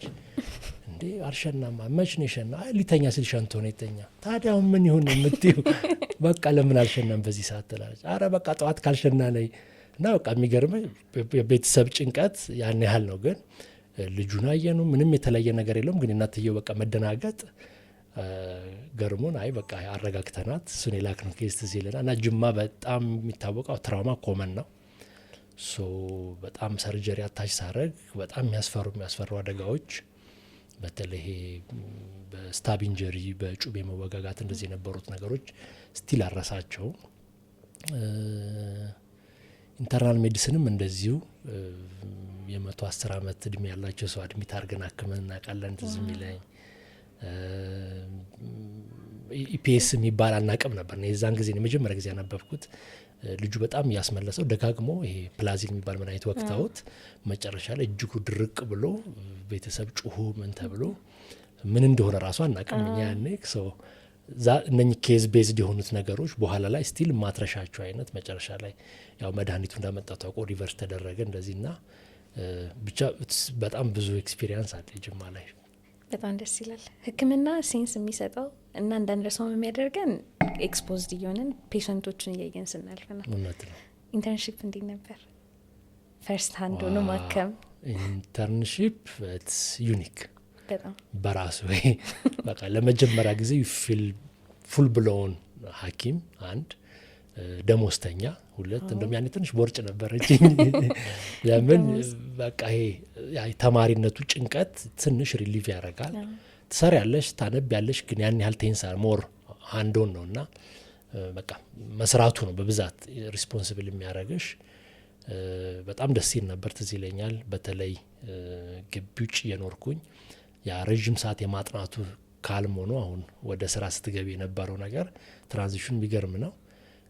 ኃላፊነት አለብሽ ኦፍ ኮርስ ታድሪያለሽ፣ ዲዩቲ ሞርኒንግ ማቅረብ እንደዚህ ነገሮች አሉት። ግን ሁሌ አንደር ሱፐርቪዥን ሶ ዩ ፊል ሴፍ ደግሞ በሆነ ወይ ከኋላ ባክ የሚያደርግሽ ሬዚደንት ሲኒየርም ስላለ ለርኒንግ ከርቭ በጣም በቃ ስቲፕ የነበረው ያኔ ነው። ጥሩ ነገር የተማርኩ ብዬ የማስበው ለምን በእጅሽ ነው የምትሰሪው፣ ትወስኛለሽ። ችግር ቢገጥምሽ ደግሞ ላይ ሪፈር የምታረጊው የምታማክሪው ሰው አለ። ፍሪደም ይሰጥሻል። የኛ ደግሞ የጅማ ልዩ የሚያደርገው ምንድን ነው ቲም ትሬኒንግ ፕሮግራም አለ። ከዛ በፊት ኮሚኒቲ ቤዝ ተብሎ ለአንድ ወር እንደዚህ እንወጣለን። ግን ይሄንኛው ኢንተርንሺፕ ላይ እንደ ቲም ነው የምትሄጂው። እኔ የደረሰኝ ከተማ ከጅማ ቀረብ ያለች ናት። ግን ዘሆል ቲም ነው ይሄድ ነው ሐኪም፣ ነርስ፣ ላቦራቶሪ፣ ሚድዋይፍ እንደዚህ ተብለን እዛው ነው የምትኖሪው፣ እዛው ነው ምግብ የሚበሰለው ምን የሚለውና ያ በራሱ ደግሞ ኮሚናል በቃ የኢትዮጵያን ሪል ፕራክቲስ የምታየው ነው። አንድ የጅማም ትልቁ አድቫንቴጅ ብዬ የማስበው ኮሚኒቲ ውስጥ ነው ኢንጌጅ የሚያደርገው ሰርቪሱ ና አንዳንዶቹ እዛው ጅማ ከተማ የተመደቡ አሉ፣ አንዳንዶቹ ወጣ ብለው አጋሩ እንደዚህ። እኛ የነበርንበት ሰርቦ የሚባል ከተማ ነበረ ወደ ጅማ መግቢያ ላይ። እዛ ለ2 ወር ቆየን። በጣም የሚገርም ከስራው ጎን ለጎን የነበረው ኮሚናል ላይፍ ደስ ይላል። ከማህበረሰቡ ጋር ተቀላቅለሽ ነው የምትኖሪው ና ኦፒዲዎቹን ራን ማድረግ አድሚት ማድረግ ኢንዲፔንደንትሊ መወሰን ኦልሞስት ወደ 2 አታችመንት ጨርሰን ነው እሱን የገባ ነው ና የሆነ ያህል የመወሰን ደግሞ እኔ ሜዲሲንና ሰርጀሪ ጨርሼ ነው የገባው። ሶ ዩ ፊል ላይክ ዩ ካን ሜክ ዲሲሽን እንደ ሐኪም እና በጣም ትልቅ ነገር ረድቶናል። በደንብ እጃችንን ፈተንበት ማህበረሰቡን አገልግለን ይመስለኛል ደስተኛ ይሆናሉ ብዬ አስባለሁ። ግን እውቀት ሽግግርን በተለይ የራሱ የጤና ጣቢያው ሰራተኞች ስላሉ በዛ መሀል የእውቀት ሽግግር ነበረ። እንደ አጋጣሚ እንደውም አንዱ አብሮ የነበረው ልጅ ባለቤቱን ያገኘው እዛ ነው። ነርሷን አግብቶ አሁን አገር ውስጥ ያሉ አሜሪካን ይኖሩት እና በቃ ላይፍሽንም ጋይድ ያደርጋል በሆነ ወይ ና ደስ የሚል ነገር አለው። ያ ነገር በጣም ገንብቶናል ብዬ አስባለሁ። ኢንተርንሺፕ ወዝ በቃ መጨረሻ የቼሪ ኦፍ ዘ ክሬም ይባላል አይደል? የጅማን ህይወት ሕክምና ላይፍሽን መጨረሻ ላይ አጣፍጦ አብቅቶ የሚጨርሰው ክፍል እሱ ነው ብዬ አስባለሁ። ና ጅማ ዩኒቨርሲቲም ዩኒክ የሚያደርገው ከሌሎቹ ለየት የሚያደርገው ይሄ ሲቢቲፒ አክቲቪቲ ነው። አይ ቲንክ ከሲዋን ጀምሮ ነው ሁሉም አንድ ላይ መሄድ በየአመቱ ይወጣል። ለስንት ጊዜ ነበር? የመጀመሪያዎቹን ከክሊኒካል ፕሪክሊኒካል ያለው አንድ ወር ነው የምትወጪው። ግን ሞር ኮሚኒቲውን ማወቅ ነው። ዳታ ትሰበስብ ያለሽ በየቤቱ የሄድሽ ኢንተርቪው ታደረግ ያለሽ እና በቃ የምር የኢትዮጵያ ገጠር ህይወትን በደንብ የተማርኩት እዛ ነው። የሚቀጥለው ቤት ነው ስበል እዚች ጋ ይሉሻል። ከዛ 2 ተራራ ተሻግሮ ምናምን 5 ኪሎ ሜትር አንተ ጉዘሽ ነው የምታገኘው እና ደስ ይላል። አካባቢው በጣም የኢትዮጵያ ማህበረሰብ በጣም የዋህ ነው። ቤታችሁ ስትሄጂ ምግብ አቅርበውልሽ የትም አያውቁሽም። እንግዲህ ከዩኒቨርሲቲ ነው የመጣ ነው እንዲህ ዳታ ልንሰበስብ ነው ብለን ነው የምንሄደው። ግን ተንከባክበው ቆሎ ሰጥተው ቡና ጠጥተው ምናምን ነበር የሚሸኙን እና ትምህርቱ የሚሰጥሽ አንድ ኤክስፖዠር ማህበረሰብሽ እንድታቂ ይረድሻል። ማህበረሰቡም ደግሞ ዌል ቨርስድ አውቆታል ያንን ሰርቪስ እንዳለና ኮኦፕሬቲቭ ናቸው። ጠብቁ ገበያ ሂዷል ከተባለ ሌላ ቦታ ስትመጪ ጠብቀውሽ ያለው መረጃ አስረድተው እንደዚህ ነበርና በጣም ትልቅ ኤክስፖዠር ሰጥቶናል ከማህበረሰብሽን ከማወቅ አንጻር። በተለይ ከሲቢቲቢ ደግሞ የቲቲፒ ምልሽ ሞር ኢንጌጅድ ነሽ፣ ሐኪም ነሽ፣ መወሰን አለብሽ። እዛ ነው የምትኖሪው። ይሄ ውለሽ ማታ ወደ ግቢ ትመለሻለሽ። ለአንድ ወር እንደዛ ነበረና ሲቢቲፒው በጣም የራሱ መጀመሪያ ባግራውንድ እንዳለው፣ ግን ቲቲፒ ላይ ደግሞ ቲሙ ነው እንደ ቲም የሚያገለግለው። ኢቨን ሊደርሺፕ አሁን ከዛ በኋላ ሆስፒታል ዳይሬክት ማድረግ ዩኒት ማስተዳደር ስትጀምሪ ባክግራውንድ ነው የጣለልን ቲቲፒ ነው ብዬ አስባለሁ። ለምን ሆስፒታል ውስጥ የራሱ ሆስፒታሉ ማኔጅመንት አለው፣ ግን አንቺ የሄደውን ቲም ደግሞ እንደ ቲም ማኔጅ ማድረግ መቻል፣ ኮኦርዲኔተሮች ይመጣሉ፣ እነሱ ሪፖርት አቅርብ ያለሽ አፈጻጸምሽን ታሳያለሽ። እና ሰምሃው ሚኒ ኤክስፐሪመንት ነበረች እና በጣም ትልቅ ነገር። ሌሎች ዩኒቨርሲቲዎችም እሱን ዲፕሊኬት ቢያደርጉት በጣም ስኬታማ፣ በተለይ ማህበረሰብሽ ጋር ቀርበሽ ለመስራት ትልቅ ነገር ነው ብዬ አስባለሁ። ኢቨን የሪሰርች ስኪላችሁ የሚጀምረው ከክሊኒካል ይር ጀምሮ ነው። ያው ዳታ ኮሌክት ማድረግ ካለ በዚያውም ሪሰርች ስኪል ቢልድ እያደረግን ትመጣላችሁ። ጅማ የሚገነባሽ በሱም ይሄ አካዳሚኩ ሳይንቲፊካሊ ደግሞ እንዴት ሳፖርት ይደረግ የሚለውን ሚኒ ኤክስፐሪመንቶች ናቸው እነኛ። ዳታ ወስደሽ አካባቢው ምን ይመስላል፣ ስለ ችግሩ ምን ያህል ይረዳል የሚለውን ማወቅ እና ከብዙ አንግል ነው የምታየው። ከጤና አንጻር፣ ከማህበራዊ፣ ከኢኮኖሚ። በተለይ እኛ የምንሄድባቸው አካባቢዎች በጣም የጫት በብዛት የሚኖርበት አምራች ከተማ ነው እና ካሽ ስላላቸው ገንዘብ ችግር የለባቸውም። ህጻናቶቹ ራሱ ብር አላቸው። የሚገርምሽ ግን ፎርቹኔቲ ደግሞ ምን እንደሚያደርጉት ደግሞ ብዙ አታይም። ላይክ አንዳንዶቹ ሰኛ ሆኑበታል፣ አንዳንዶቹ ከተማ ሄደ ይቀየሩበታል። ና ያንን ተረድቶ በመረጃ ይዞ ራሱ ወደፊት ለመተግበር የሚያስችል ነገር መሰራቱ ለእኛም መማሪያ ሆኖናል፣ ለአካባቢውም ደግሞ እንደ ግብአት። ምክንያቱም እዛ አካባቢ ያሉ ሰዎች አመራሮች ፖሊሲ ለማድረግ ይሄ ነገር እንደ ግብአት ይሆናቸው ብዬ አስባለሁ። ና ከማህበረሰብሽ ጋር እንዴት ተቀርቦ መስራት እንደሚቻል ብዙ ነገር ያስተምርሻል።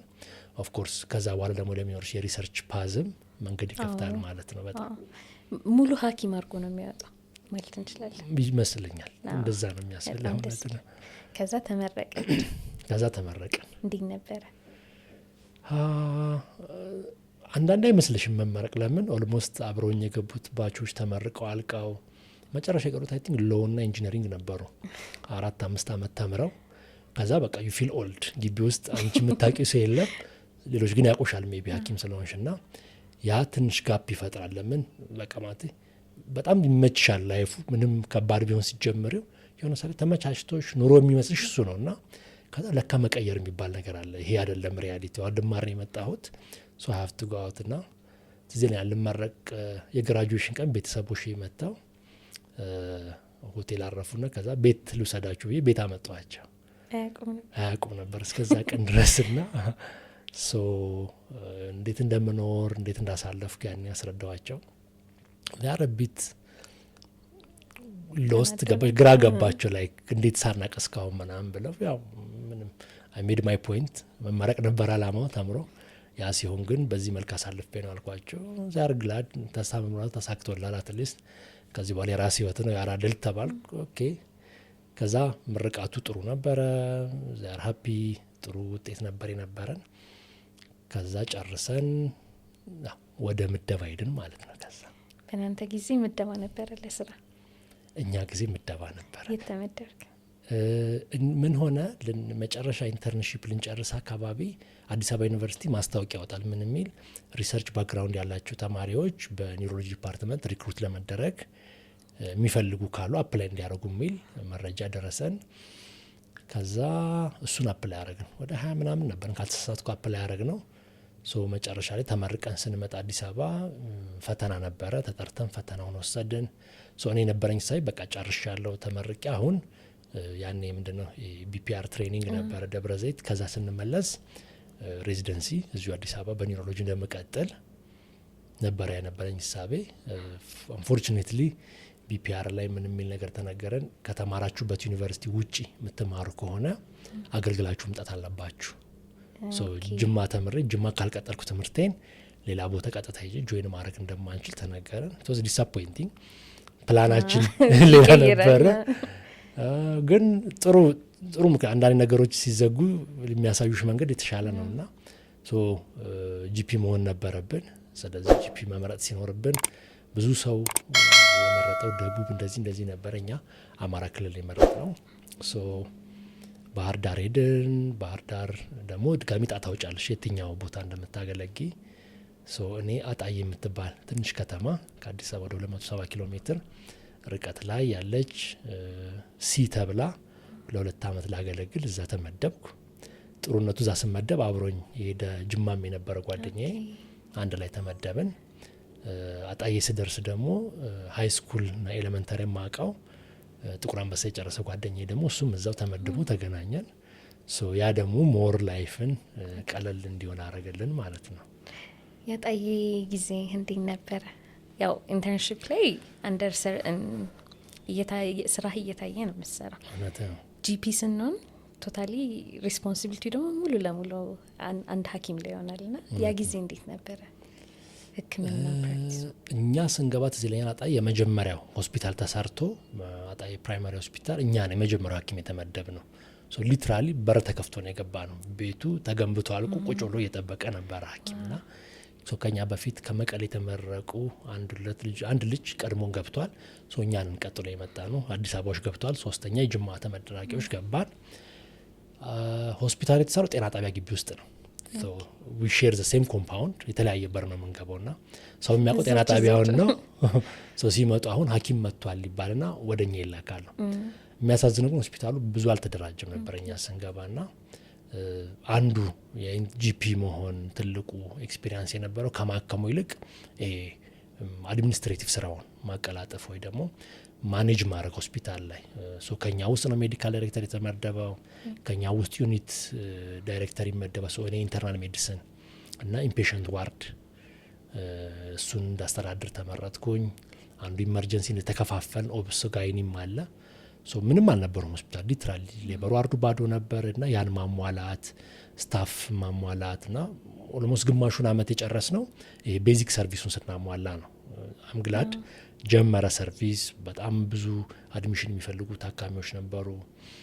አካባቢው ደግሞ በጣም ካችመንቱ ሰፊ ነው። ወደ አፋር የሚመጡ አሉ፣ ከወሎ ከዚህ ከመንዝ አካባቢ ሰሜን ሸዋና ኦልሞስት ከደብረ ብርሃን እስከ ኮምቦልቻ ደሴ አካባቢ ሌላ ሆስፒታል የለም፣ ጤና ጣቢያዎች ናቸው እና ጂፒ ስለሌለ ሪፈራል የሚደረግ ወደኛ ነው። አንፎርቹኔትሊ እኛ ደግሞ ሴታፑ አልተሟላም እና ብዙዎቹም ፔሸንቶች እኛ ጋር የምናያቸው ናይና ካልሆን ደግሞ እኛ ደግሞ ወደ ደሴ ነበር ሪፈር የምናደርገው። አንዱ ትልቅ ሰክሰስ ብዬ የማስበው በእኛ ቆይታ ሌበር ዋርዱን ሰርጀሪ አትሊስት ቤዚክ ሰርጀሪ ለመስራት የሚያስችል ሴቲንግ እሱን የሚያግዙ ባለሙያዎች አነስቴዥያ እንደዚህ አሟልተን ነበረ እኛ ስንወጣ ትዝ የሚለኝና ፔሸንት ሎዱም በዛው ልክ እየጨመረ በተለይ ሰው መረጃው በኖረው ቁጥር ሕክምናውን ፍለጋ የሚመጣው ሰው እየጨመረ በጣም አዌርነስ አልነበረም። ትዝ የሚለኝ ግፊት 200 ሆኖ ዘጀስ ወክ አራውንድ መድኃኒት ብዙ ሰው አይፈልግም መታከም በመርፌ ነው የሚወደው እና በቃ ያንን ይሄ ማህበረሰቡን ሳይኮሎጂ ትማሪያለሽ። እንደም ትዝ የሚለኝ ሕክምና ሲመጡ ገበያ ሲመጡ እንደ እግረ መንገዳቸው ነው የሚመጡት። ገበያ ገዛዝተው ሸጠው ገዝተው ሲጨርሱ በር ላይ ግመልም በቅሎም ካላቸው አስረው ገባ ብለው ቼክ ይደረጉ ነበርና በጣም ኮንቪንስ ማድረግ እነሱ ራሱ ትልቅ ስራ ነበር። መድኃኒት መወሰድ አለበት፣ ይሄ መከታተል አለበት እንደዚህ ለማለትና ግን ማህበረሰቡን የዋህ ነው መታከም ካለበት ብዙ ጊዜ ተቀብሎ የመረዳት እንትኑ ጥሩ ነበረ። ማህበረሰቡ በጣም ደግፎ ነበር። በተለይ አብዛኞቻችን ከአዲስ አበባ የመጣ ልጆች ስለነበርን አንደርስታንድ አድርገው አካባቢ ብዙ ነገር የለውም ከሆስፒታል ውጭና ቤታቸው ይጋብዙናል። ፋሚሊያር እንድንሆን ብዙ ሞክረዋልና በዚህ አጋጣሚ እነሱም ላመሰግን ወዳለ አካባቢ ሰው በጣም ዛር ካይንድ ፎር አስ እውነቱን ለመናገር አጣዬ ላይ የነበረኝ ኤክስፒሪያንስ ከሕክምና ጎን ለጎን ይሄ አድሚኒስትሬቲቭ ስራ ላይ እጅ ሃንዶን ኤክስፒሪያንስ እንዲኖረኝም ረድቶኛል ማለት ነው ይመስለኛል። ጅማም ይሄ የቲቲፒ ኤክስፒሪያንሱ ሰምሃው ማኔጅመንት እንዴት እንደሆነ ጋይድ ያደረገ ይመስለኛል። እውነት ነው። የህመም የበሽታዎች ኤፒዴሚዮሎጂ ከቦታ ቦታ ይለያያል በጣም። ጅማ ላይ የነበረና አጣዬ ላይ ያለ የተለያየ ነው የሚሆነው ብዬ ይገምታለሁ። እውነት ነው። ምን አይነት የተለያዩ የህመሞች አየ? ጅማ እንግዲህ እንዳልኩሽ ሪፈራል ሴንተር ስለሆነ ጅማን ብቻ አይወክልም። አካባቢ እንዳለ በዛ ዞን ታች ድረስ ያሉት ከጋምቤላ የሚመጡ አሉ፣ ከኢሉ ባቦር እንደዚህና ቲቢ ኤችአይቪ ያኔ ደግሞ በጣም ኤችአይቪ በዛት የነበረበት በጣም ኮምፕሊኬትድ የሆኑ አይነት ሰርጂካል ኬዞች ይመጡበት እንደዚህ ነበሩና የጅማ ኤክስፒሪያንስ ለክ ኦልሞስት አዲስ አበባ ስኖር የነበረው አይነት ኤክስፒሪያንስ ነው። ሞር እንደውም ዳይቨርስ የሆነ ይመስለኛል። ለምን ሲላክ ሰርጀን ተብሎ ሰርጀሪ ነው እንጂ ኦርቶፔዲክ እንዲህ ተብሎ አይከፋፈልም ጅማ። በቃ ኦፒዲ ኢመርጀንሲ ታያለሽ፣ ከዛ ኦፒዲ ይታያል፣ ከዛ ኦአር ገብቶ እንደ ጄኔራል ሰርጅን ወይ እንደዛ ነበር የሚሰራው። ና ያ የሚሰጥሽ የራሱ እንትን አለ ኤክስፖዠር ብዛት። ጂፒ ሆነን አጣዬ ላይ የነበረው ደግሞ ሞር ሜዲካሉ ይበዛል። በጣም ኦፒዲ ፍሎ ነበረ ትዝ ይለኛል። በጣም ሀይ ፕሪቫለንስ ኦፍ ማላሪያ፣ በጣም ብዙ ፕሪቫለንስ የነበራቸው ነን ኮሚኒኬብል ዝም አንጠብቃቸው በጣም ቀጭን ገበር የነበረ ሰውዬ በዲኬ የሚመጣበት አንድ ሰርጀሪ እንደውም በጣም ኢንተረስት እንደሆነ ያደረገኝ እዛ የነበረው ምን ነበረ፣ አደልት ሰርከምሲሽን ይመጡ ነበር። በቃ ትልቅ ሆነው ግን ሰርከምሲሽን እንዳለ የማይታወቅበት ከዛ ሆስፒታል ሲመጡ እንዳለ አውቀው እነኚህ ማይነር ሰርጀሪዎችን መስራት። እንደዚህም እጃችን እዛ ነው ብዙ የፈታ ነው። ሌላው ቅድም እንዳልኩሽ እንግዲህ ሱፐርቪዥን የለም ከኋላሽ። ስለዚህ ዩ ሀቭ ቱ ሪድ ዩ ሀቭ ቱ ቢ ሬዲ። መቼ ሪፈር ማድረግ መቼ ማከም እንዳለብሽ ትማሪ ያለሽ። ቤዚክ ላይፍ ሳፖርቶችን ይሄ ፔዲያትሪክ ኬር ማድረግ፣ እነዚህ ጋይናኮሎጂ ኮምፕሊኬሽኖችን እነሱን በተለይ ከኛ በኋላ ደግሞ ተመደቡ ኢመርጀንሲ ሴስ የሚሰሩ ሐኪሞች እና ከነሱ ጋር ጥሩ ኤክስፖዠር ነበረን። ኦአር አብረን እንገባለን፣ ፎሎ እናረጋለን ና በአካባቢው ጥሩ እንደ ጅማሬ የነበሩ ስራዎች አሉ። ግን ኬዝ ዳይቨርሲቲው ጠበብ ያለ ሞር ኢንፌክሽን የመሰሉና ሬርሊ ነው እንግዲህ እንደ ጅማ በጣም ዳይቨርሲቲ ሴቲንጉም አይፈቅድም አሁን ዲያግኖስ ለማድረግ ዲያግኖስቲክ ቱል በብዛት ስላልነበረ ሊሚቴሽኖች ነበሩት። ግን ያም ሆኖ አምግላድ ብዙ ነገር ተምሬበታል። በጣም ደስ ይላል። ፓሽንህ በሰዓቱ የነበረው ሰርጀሪ ነበረ? የሚታይ ነገር መስራት ነበረ ደስ የሚል። ወደ ኒውሮሎጂ እንዴት ተቀየረ? እንዳልኩሽ ነው እንግዲህ ጅማም እያለን አብዛኛውን ጊዜ የምናሳልፈው ሰርጀሪ ሬዚደንቶች እንደዚህ ነበሩና ይሄ ኬዞቹን ሲነግሩሽ እንደዚህ በጣም ፋሲኔት የሚያደርጉ ነገሮች ትሰሚያለሽ። ከዛ ግን ይሄ አዲስ አበባ ዩኒቨርሲቲ ማስታወቂያ ወጥቶ ሲመጣ ያን ኢንተርናል ሜዲሲን ዲፓርትመንት ሄዱ ነበረ ኢንፎርም ያደረገን። ተነጋገርን።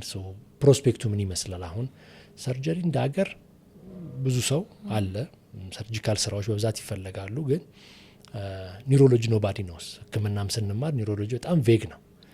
በቃ ማለት ብሩቅ ማይታይ ማይጨበጥና ሳምቲንግ አዲስ የሚፈጠርበት ነውና ምን ታስባለህ አይነት እሱም ትንሽ ስለምንቀራረብ ለአንተ ፐርሶናሊቲ የሚሆን ከሆነ ይመስለኛል። ለምን ሳምቲንግ ቱ ዲስከቨር ኤክስፕሎር ለማድረግ ከፈለግ ብዙ ለመማር ከፈለግ ያን ፊልድ ኤክስፕሎር አድርገው የሚል አይነት ሀሳብ ሰጠኝ።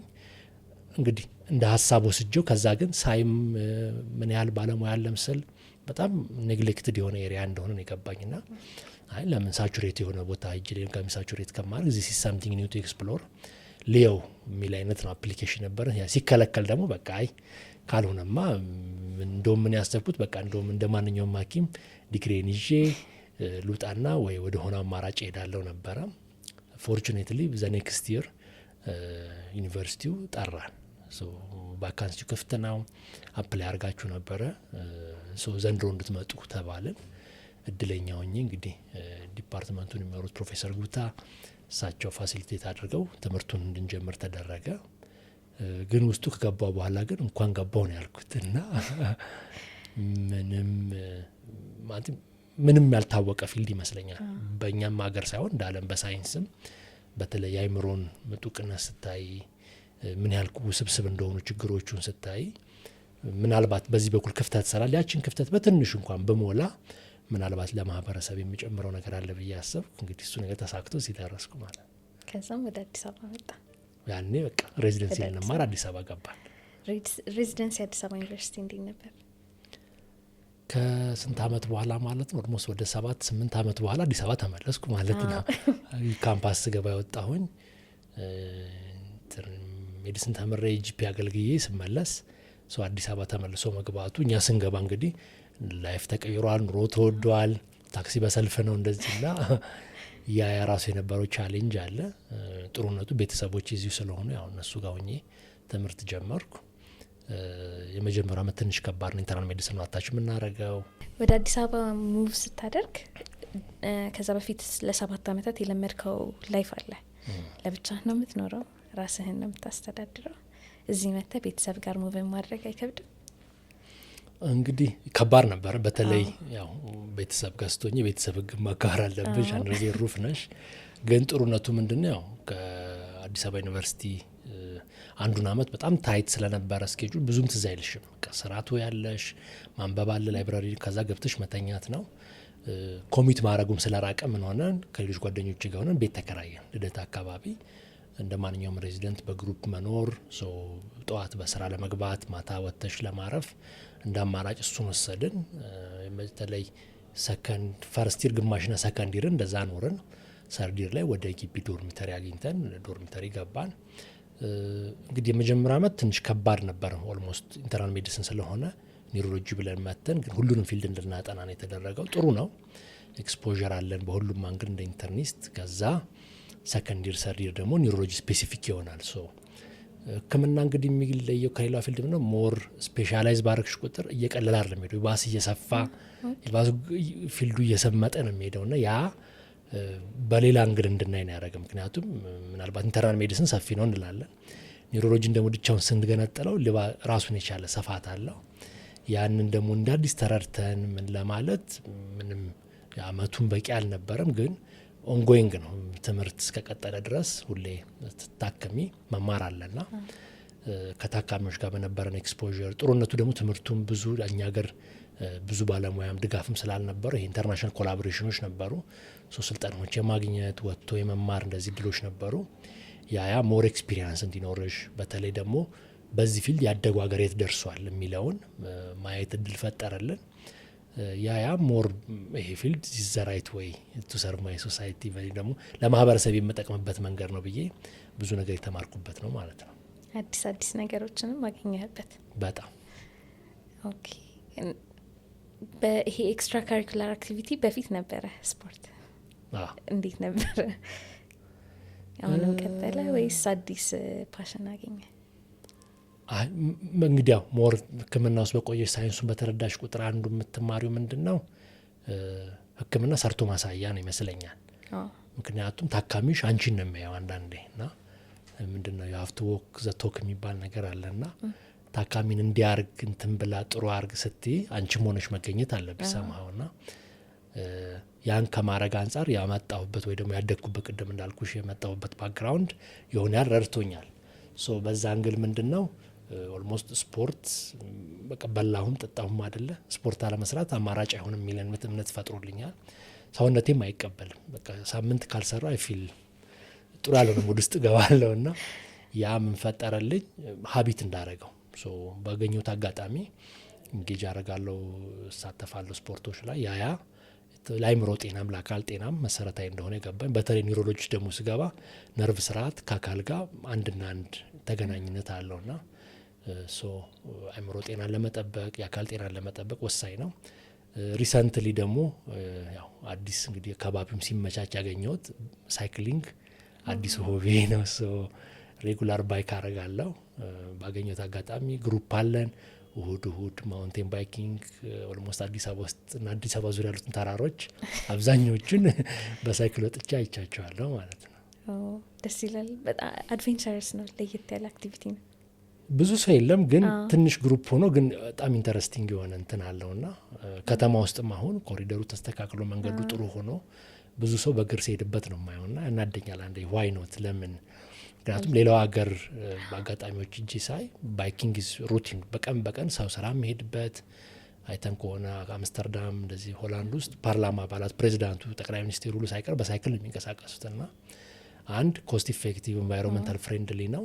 ከዛ ደግሞ ጤናሽንም አስጠብቀሽ ነው የምትሄጅበትና ምናልባት ይሄ ነገር እኔ እንግዲህ በባለሙያ አንጻር ከጤናማ አንጻር አድቮኬት ማድረገው ነው ታካሚዎችም እንዲያደርጉት የምመክረው አንዱ እሱን ነው ማለት ነው። ዋው በጣም ደስ ይላል። እንድታጠናም ይረዳሃል። ያው ሞር ፎከስ በጣም ዌኔቨር ሀቭ ይሄ ከባድ የሆነ ወይ በጣም ሆነ አንድ ፕሮጀክት መጽሐፍ ወይ ግራንት መጽሐፍ ኖሮብሽ በጣም አይምሮሽ ስታክ ሲያደርግ 30 ደቂቃ ባይክ ማድረግ ስትመጪ ያር ፍሬሽ እንደ አዲስ እና እሱም ይጠቅማል አይምሮሽን ክሊር ለማድረግ። በጣም ደስ ይላል። አዲስ አበባ ዩኒቨርሲቲ ሬዚደንሲ ስትጨርስ ሰከንድ ቶፕ ስኮረር ሆነህ ነው የጨረስከው። ምን አይነት ስትራቴጂ ነበር የምትጠቀመው በዛ ጊዜ በሬዚደንሲ ጊዜ? እንግዲህ ኒውሮሎጂ እንደምታውቂው ሰፊ ነው። በተለይ ብዙ ጋይድ የሚያደርግሽ ከላይ ያለ ብዙ ሰው አልነበረም። የምናያቸውም ሲኒየሮች በጣም ዌል ቱ ዱ የሆኑ በራሳቸው የበቁ ናቸው። ግን እዛ እንዴት እንደደረሱ ብዙም አታቂምና በራስሽ ብዙ ነገር ኤክስፕሎር ማድረግ ነበረ። ጥሩነቱ ግን ፊልዱ አዲስ እንደመሆኑ ብዙ ሪሶርሶች ደግሞ ነበሩ። በተለይ ኢንተርኔት ላይ በተለያዩ ሶሳይቲዎች ስር ሰብ ፊልድ እየሆኑ ሁሉም የራሳቸው የሚያበቁ መሳሪያዎች ነበሯቸው። እነኛን እንደ አድቫንቴጅ ወስጄባቸዋለሁ። በተለይ ከበድ የሚሉ አሁን በተለይ ከአእምሮ ጤና ጋር የተያያዙ ሙቭመንት ዲስኦርደርስ፣ ኮግኒቲቭ ኒውሮሎጂ፣ ስትሮክ ሜዲሲን የመሳሰሉት ውስብስብ ናቸውና እነሱን አንብበሽ ለመረዳት አንዳንዴ መጽሐፉ ራሱ ይከብዳል አይተሽውና ያኔ ሶሳይቲዎቹ ያላቸው ዌብሳይት ውስጥ በመግባት በጣም ቀላል የሆኑ ቪዲዮዎች፣ ፕራክቲካል ቱሎች፣ ኩዊዝ ኤግዛሞች እንደዚህ አሉና እነኛ ምን ያረቁሻል ኬዝ ቤዝድ የሆኑ የሚያበቁ መሳሪያዎች አሉ። በተለይ የአሜሪካን አካዳሚ ኦፍ ኒውሮሎጂ የሚባል ኒውሮሎጂ ላይ ያተኮረ ለባለሙያዎች የተዘጋጀ ማህበር አለ። እዛ ላይ ከታዳጊ ሀገር ነኝ ስትይ በነጻ አፕላይ ማድረግ ትችላለሽ። ያን አድቫንቴጅ ወስጄ ሜምበር ነበርን እዛ ላይ። እነሱ በጣም ብዙ ሪሶርሶች ይሰጡሻል። አዳዲስ ፐብሊኬሽኖች አክሰስ ታደርጊያለሽ እና አፕቱዴት የሆነ ኖሌጅ ኑሮሽ ስራው ላይ እንድትሳተፍ ይረዳል። የኒውሮሎጂክ ህመም እንግዲህ ወይ ደግሞ ሳይንሱ የሚለየው ከሌላው ምንድን ነው? በጣም በፍጥነት እያደገ ያለም ነው። እንደ አስፈላጊነቱ ያው ማህበረሰባችን ውስጥ እየበዛ ያለ ችግር ስለሆነ ተኝተሽ ትነሽ ሁሌ አዲስ ሳይንስ አዲስ ምርምር ይወጣልና እነሱን ኮፓፕ ማድረግ አንዳንዴ አንብበሽም አትችም። አሁን ሩቲን ሊማረገው በየቀኑ የ5-10 ደቂቃ ፖድካስቶች ሰማለሁ ከነኛ ዌብሳይቶች። ያ የሳምንቱን ፐብሊኬሽን እንደዚህ በ10 ደቂቃ አሳጥረ ይሰግሩሻል። ኢንተረስት ሊሆንሽበትን ደግሞ ሂደሽ ሞር ዲግ አድርገሽ ታነቢያለሽ ማለት ነው። በጣም ደስ ይላል። እሱ ይረዳል። ሬዚደንሲ ጊዜ ነው ሞር ትራቭል ኤክስፒሪየንሶች የመጡልህ ወይስ ከዛ በፊትም ትራቭል ታደርግ ነበር? ከዛ በፊት ብዙ አልነበረኝም። ግን ሬዚደንሲ ኦልሞስት ስጨርስ የመጨረሻው አመት ላይ ምንድነው የተማርኩት፣ ስትጓዢ ዲስከቨር ነው የምታረጊው። በተለይ ሳይንስ ጠቅላላ ኮላቦሬሽን ይፈልጋልና መጀመሪያ ከሀገር ስወጣ ግብጽ ነበር ሄድኩት። እዛ ያገኘሁት ሰው ፕሮግራሙን ኦርጋናይዝ ያደረገው ኒውሮሎጂስት፣ ጥሩ ኮኔክሽን ፈጥረን መጣን። ከዛ በኋላ ግን ያ ሰው በህይወቴ ብዙ ፖዚቲቭ ነገር ፈጥሯል። ለምን አንድ የፈጠርሽው ጥሩ ኢሜጅ ይቀጥላል።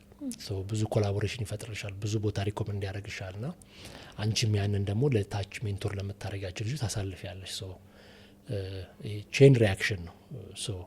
አንድ ቦታ ጥሩ ኢሜጅ ፈጥረሽ ጥሩ ኮኔክሽን ፈጥረሽ ከሄድሽ ጥቂት ሰውም ስለሆነ በፊልዱ ያለው አሁን አፍሪካ ውስጥ ኢትዮጵያ ሲባል ጥቂት ኒውሮሎጂስት ናቸው በጣም አክቲቭሊ እንደዚህ የሚሳተፉት። ሌላም ሀገር ስትሄጂ ኒውሮሎጂስት አለ፣ ግን 2-3 ነው የምታውቂያቸው። ለምን ኢንተርናሽናል ኮላቦሬሽኑ ጊዜ ዴዲኬት አድርገሽ ትራቭል አድርገሽ ከኪስሽ አወጥተሽም ትሄጃለሽ። አንዳንዴ ቪዛ ይሹዋል እንደምናውቀው። ያ ሁሉ ታግለሽ ያንን በር መክፈትና ማለፍ መቻል ግን መጨረሻ ላይ ደግሞ ለሀገርሽ ለማህበረሰብሽ ይዘሽ የምትመጪው አድቫንቴጅ አለ። አንቺም እንደ ግለሰብ ኬሪየር ዋይዝ ደግሞ ማድረግም ትችያለሽ ማለት ነው። አሁን አንተ በኢትዮጵያ የመጀመሪያው ኮግኒቲቭ ሰብ ስፔሻሊስት ነህ። ፌሎሺፕ ነው የተማርከው ወይስ ሾርት ኮርስ ነበረች? ፕሮግራሙ የመጣው እንግዲህ ምንድን ነው ሃይብሪድ የሆነ አይነት ትሬኒንግ ነው ያሰቡት፣ ወይ ፕላኑ የነበረው እንደዛ ነው። ፒውር ክሊኒካል አይደለም፣ ሞር ሪሰርች ቤዝድ ነው ትሬኒንጉ። እንግዲህ እነሱ ጋር ቢሄቪራል ኒውሮሎጂስቶች ናቸው የሚያስተምሩት፣ ግን ጠቅላላ ፊልዱ ሲታይ ቢሄቪራል ፕሬዘንቴሽን ኦፍ ኒውሮሎጂካል ዲዚዝ ይባላል ና ኮግኒቲቭ ኒውሮሎጂም ቢሄቪራል ኒውሮሎጂም ይታሰው ፉል ስፔሻሊቲውን ክሊኒካሊ ከሰራሽ ቢሄቪራል ኒውሮሎጂስት ነው የምትሆኘው። የእኛ ሪሰርች ቤዝድ ስለሆነ ሞር ኮግኒቲቭ ሆኖ ግን በተለይ ከአእምሮ ሳቢ ችግሮች ጋር የተያዙ ዲመንሻ፣ ፓርኪንሰን የመሳሰሉትን በጥልቀት እንድታጠኝ የሚረዳ ትሬኒንግ አይነት ነው። ይህንንም ትሬኒንግ ሪኮመንድ ያደረገኝ መጀመሪያ ግብጽ አገኘሁት ያልኩሽ ሐኪም ነው።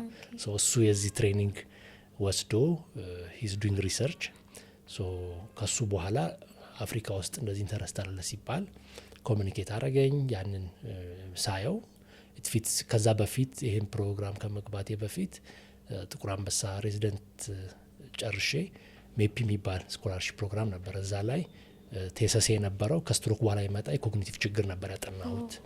ያንን ሳይ ኦልሞስት ወደ 44% የሚሆኑት ታማሚዎች ጥቁር አንበሳ ላይ ሲመጡ ከስትሮክ በኋላ የአካል ችግራቸው እንኳን አንድ ነው የመዘንጋት ችግር ወይ ደግሞ የእሳቤ ችግር ገጥማቸው ነበርና ማንም ሕክምና ላይ ቼክ እንኳን አያረጋቸውም ችግሩ እንዳለ። እኛ መጠየቅ ይዘን ስጠይቅ ብቻ ነው ችግሩ እንዳለ የታወቀውና ለካ እንዲህ ክፍተት አለ እና ይሄን ነገር አይወነት ፕሮብ ሞር በደንብ መረዳት ትፈልጋለሁ ስል ይህ አጋጣሚ መጣ።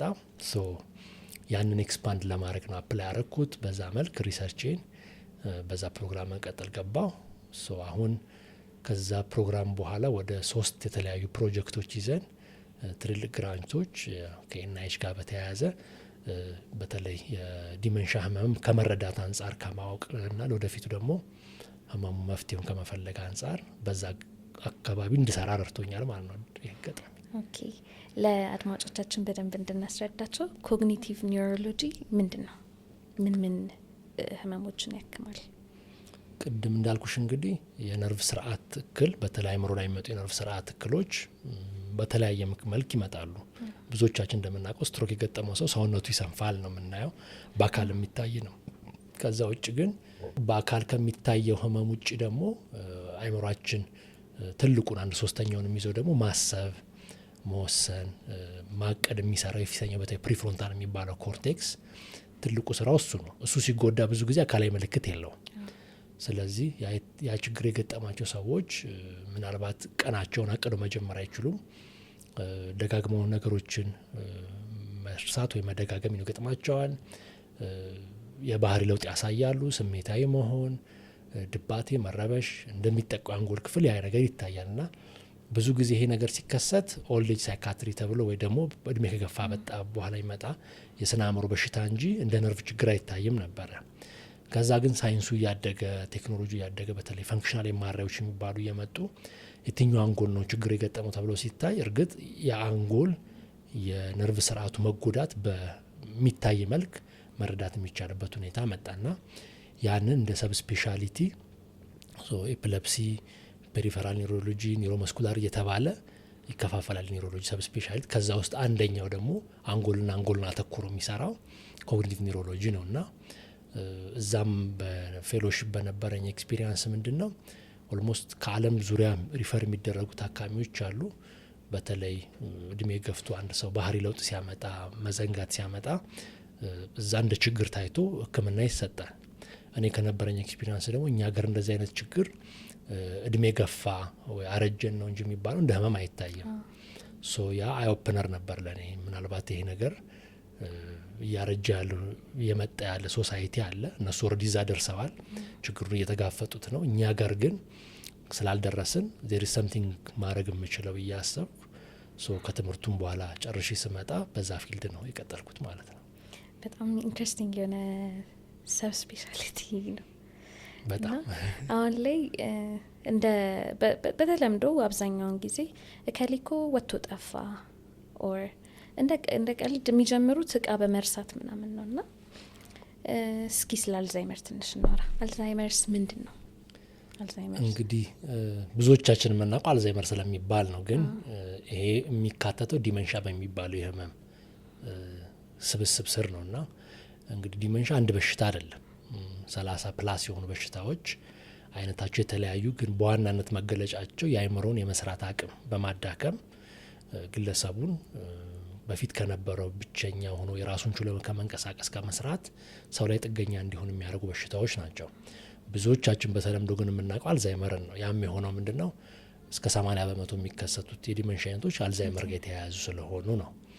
እንግዲህ አልዛይመር የግለሰብ ስም ነው። ብዙዎቻችን የማናውቀው ከሆነ የጀርመን ሐኪም መጀመሪያ ይህን በሽታ ለይቶ የጻፈ ሐኪም ነው።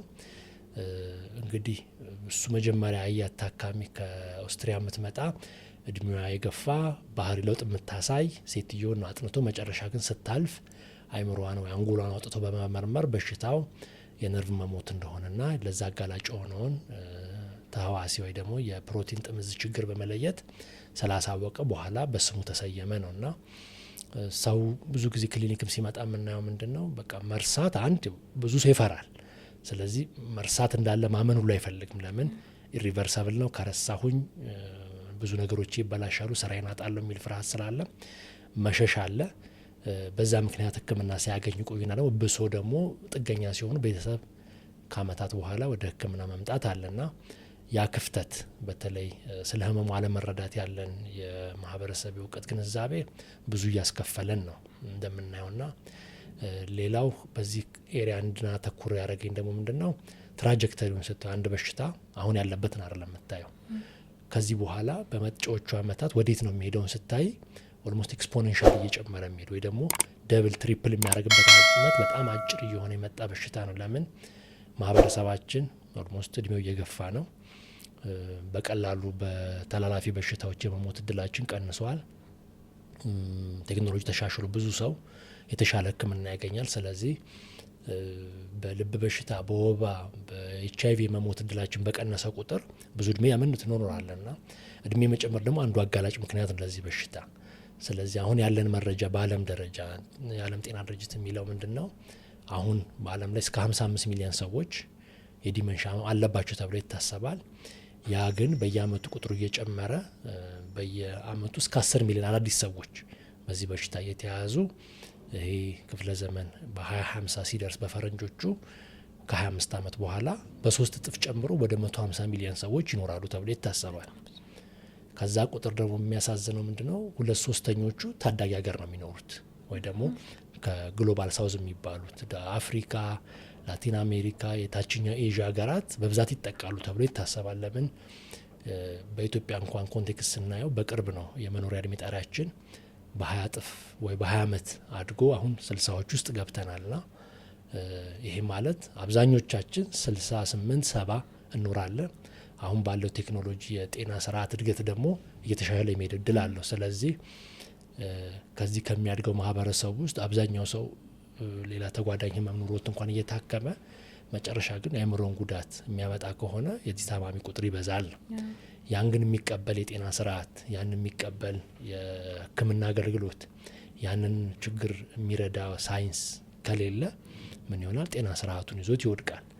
ስለዚህ እኔ በነበርኩበት ካሊፎርኒያ ዩኒቨርሲቲ ኦፍ ካሊፎርኒያ ሳን ፍራንሲስኮ ውስጥ በአብዛኞቹ በጣም ሲሊኮን ቫሊ የሚባሉ በጣም ሀብታም ቴክኖሎጂን ራን የሚያደርጉ ብር ያላቸው ሰዎች ግን ይሄ በሽታ ይዟቸው ሲሰቃዩ ብዙ አይተናልና ብዙዎቹ ዶኔት ያደርጋሉ ሀብታቸውን ይሄ ጥናት ተደርጎ በሽታው መፍትሄ እንዲያገኝና እውነትም ሳይንስ በድጋፍ ከተደረገለት ደግሞ ለውጥ እንደሚያመጣ አይተናል በቅርቡ። ስለዚህ አሁን በሽታውን በደም ምርመራ መለየት የሚቻልበት መጥቷል። በጊዜ ከተለየ በሽታው ደግሞ ማከም የሚቻልበትም እድል እየመጣ ነውና ያን ነገር ግን ወደኛ ማህበረሰብ ደግሞ ለማምጣት ስራ ይፈልጋል። የኛን ኮንቴክስት መረዳት ያስፈልጋልና ያንንም ከማድረግ አንጻር እንግዲህ በዛ ኤሪያ ላይ ጥናትና ምርምር እያደረግን መፍትሄውን ለማግኘት እየሰራን ነው ማለት ነው። በጣም ደስ ይላል። ግን መንስኤዎቹ የበሽታው መነሻ መንስኤዎቹ ምንድን ነው? የአብዛኛው ሰው የመኖር እድሜ መጨመር ብቻ ሳይሆን ፓቶፊዚዮሎጂ ላይ ምንድን ነው መንስኤው? አብዛኛው ጊዜ እንግዲህ አንድ ምክንያት ብለን ማስቀመጥ አንችልም። እንግዲህ አይምሮን አንድ ይህን ፊልድ ከባድ ያደረገው ምንድን ነው? ስለ አይምሮአችን አጥንቶ አልጨረሰም ገና እና ስለ ጨረቃ ስለ ህዋ ብዙ ነገር አጥንተናል። ግን ትልቁ ውስብስብ የሆነው ጋላክሲ አይምሮአችን ነው እና ስቲል ተጠንቶ አላለቀም። ያንን አብሮ እያጠኑ መፍትሄ የፈለጉ ሜድ ራሱ አንድ ኢንተረስት የሚያደርገው ይህን ፊልድ እሱ ነው እና ምንድነው መንስኤው ብትኝ 100% ይሄ ነው ልልሽ አልችልም። ግን እስካሁን ባለን መረጃ ዘረመላችን የተወሰነውን ባክግራውንድ ይሰራል።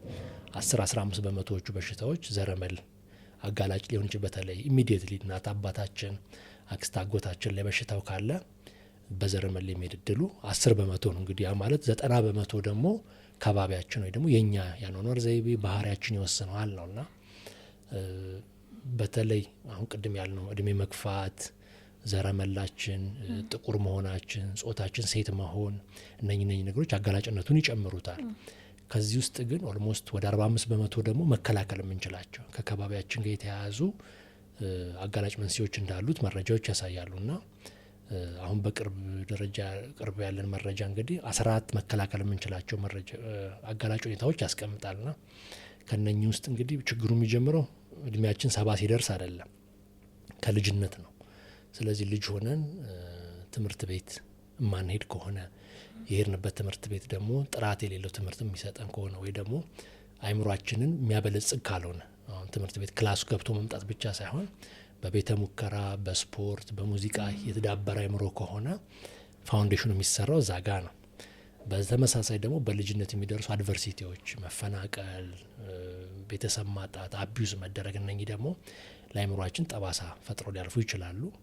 ከዛ ደግሞ መካከለኛው እድሜ አካባቢ ስንደርስ ደግሞ በጉርምስና የሚጀመሩ ሱሶች ሊሆኑ ይችላሉ። አልኮል አብዝቶ መውሰድ፣ ሲጃራ ማጨስ፣ ከአቅም በላይ መጠኑ ውፍረት ሰውነታችን ካለ፣ አካል ብቃትን ማንሰራ ከሆነ እነኚህ ደግሞ ተጨማሪ ተጓዳኝ በሽታ የሆኑ አጋላጭ ይሆናሉ። በተለይ አሁን በማህበረሰብ በብዛት የምናየው ስኳር፣ ደም ግፊት፣ ኮሌስትሮል መብዛት አለ።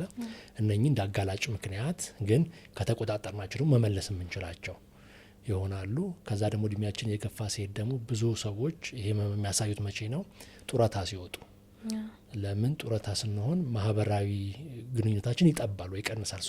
ይሄ ማህበራዊ መገለል የሚባለው ድባቴ መምጣት፣ ባል ሚስቱን ሲያጣ ወይ ሚስት ባሏ ስትሞትበት ያ የነበረው ኮኔክሽን ሲጠፋ ይሄ በሽታ ያላቸው ሰዎች ኢቨን ምልክቱ እንኳን ኑሯቸው በተለያየ መንገድ ኮፓፕ አድርገው ተስማምተው መኖር እየቻሉ ያንን ሳፖርት ሲስተም ሲያጡ ግን ሙሉ ለሙሉ በሽታው ጎልቶ መታየት፣ እንዲሁም ደግሞ አሁን የመጡ የከባቢ መቀየር በተለይ ክላይሜት ቼንጅ ተያይዞ አየር ብክለት፣ የስሜት ሕዋስ መዳከም በተለይ የማየትና የመስማት አቅማችን ሲቀንስ እነኚህ እንደ አጋላጭ ምክንያት ይታያሉና እነኚህን 14 አጋላጭ ምክንያቶች ግን በጊዜ ለይተን መከላከል ወይ ደግሞ በፐብሊክ ሄልዝ አፕሮች ትምህርት ተደራሽ ማድረግ፣ ጥራት ያለው ትምህርት ከሰጠሽ ማህበረሰቡ የተላላፊ በሽታዎች መቆጣጠር ከቻለ ኦልሞስት 45 በመቶ ዲሜንሻ መከላከል ይቻላል ይላል መረጃ። ስለዚህ እንደኛ ሀገር አብዛኛው ወጣት የሆነበት ማህበረሰብ ይህንን መከላከል የሚችለውን ተግባር ካልሰራን አሁን የዛሬ 30-40 ዓመት አሁን ወጣት የሆነ እንዳለ ደግሞ ወደ እድሜ ገፋ ስለሚሄድብን ተጋላጭነቱ ይጨምራልና እንግዲህ መረጃዎቹ የሚያሳዩት ፔሱ የሚከብደው እኛ ጋር ለምንድን ነው? እድገታችን ፈጠነ። ያን ደግሞ የሚቀበል አይነት ስርዓት አይደለም ያለ። አመጋገባችን በአንዴ ወደ ዌስተርን ተቀየረ። ብዙዎቻችን በእግር እንሄድ ነበር። አሁን መኪና አለን፣ ሊፍት አለን እና ፊዚካሊ አክቲቭ አይደለን። ወንበር ላይ ቁጭ ብለን የምንውለው። ከዛ ወጥተን ደግሞ ብዙዎቻችን ስጋ ቤት፣ ድራፍት ቤት ነው እና ያ ድምር ውጤቱ ምን ይሆናል? በሽታውን የማፍጠንና ተጋላጭ ማህበረሰቡ ቁጥር እኛ ጋር እንዲጨምር የማድረግ እድል አለው። ከዛ አንጻር ብዙ ስራ ይጠብቅብናል ብለን ነው እንግዲህ እያሰብን ነው እየሰራን ያለን። በጣም ይገርማል። ማለት እንደዚህ ዲፕ ይሆናል ብዬ አልገመትኩም ነበር፣ ግን በጣም ኢንትረስቲንግ ነው። እንደዚህ ከሆነ የሕክምና አማራጫችን የሚሆነው ፕሪቬንቲቭ ነው። ሞር ፐርሰንቱን የሚይዘው ፕሪቬንቲቭ ነው ብዬ አስባለሁ። እርግጥ ነው ሕክምና ጠቅላላ በተለይ እንደኛ ሀገር ደግሞ ታዳጊ ሀገር ስትሆኚ መከላከል ዋጋውም ቅናሽ ነው፣ ብዙም አድቫንቴጅ ይሰጠናል። ግን ደግሞ እዛ የደረሱት ሰዎች እንዴት ይሆኑ ነው አሁን እኛ የሚያሳስበን። አሁን በዚህ ሰዓት ይሄ ህመም የገጠማቸው ቤታቸው ውስጥ ወላጆቻቸው፣ ወንድመታቸው የታመመባቸው ቤተሰቦች ደግሞ ብዙውን ጫና ይሸከማሉ። እነሱን የሚፈልጉ ደግሞ መፍትሄ ነው። ስለዚህ አንዱም እንግዲህ ከመጣ በኋላ ላንሴት ሆስፒታልም ላይ ስታብሊሽ አድርገን ነው ጥቁር አንበሳም ላይ ብሬንና ማይንድ ክሊኒክ ወይ ብሬን ሚሞሪ ክሊኒክ ብለን ስንከፍት አላማው ምንድን ነው? እንደዚህ አይነት ያላቸው ህመም ያላቸው ሰዎች ብዙ ጊዜ እንደ ችግር አይታዩ ወይ ደግሞ ከታከሙም በቃ ሐኪሙ ዲስሚስ ነው የሚያደርጋቸው። ይሄ ነገር መድኃኒት የለውም፣ ተንከባከቧቸው፣ ባይሆን ሪህ ካላቸው ወይ ጉበት ካላቸው ወይ ግፊት ካለ እሱን ላክም ነው የሚለው። ከጎን ያለው ነገር መታከሙ ትክክል ነው፣ ግን ይህንንም እንደ በሽታ ቴክኖሎጂ አድርገው ዲያግኖስ ማድረጉ ብዙ ሰዎች ላይ መፍትሄ ይሰጣል። ለምን አባቴ ምንድን ነው ለምንድን ነው የሚረሳው አባቴ ለምን ባህሪው የተቀየረው ሲል ብዙ ሰው አይረዳም። ያ እንደውም ወደ አማራጭ ሕክምና መሄድ፣ አንዳንድ ቤት ውስጥ ቆልፈውባቸው መሄድ ወይ ደግሞ ቅድም እንዳልሽው ወጥተው መጥፋት፣ አፋልጉኝ ሲል ለጥፍ እናያለን በየቦታውና ለዚህ የሆነው ምንድነው መረጃ ክፍተት አለ በማህበረሰቡም በባለሙያው። ከዛ ደግሞ ለሕክምና ደግሞ ሲመጡ ለዛ የተዘጋጀ መሳሪያ ወይ ደግሞ ዲያግኖስ ማድረጊያ ቱሎች የሉንም።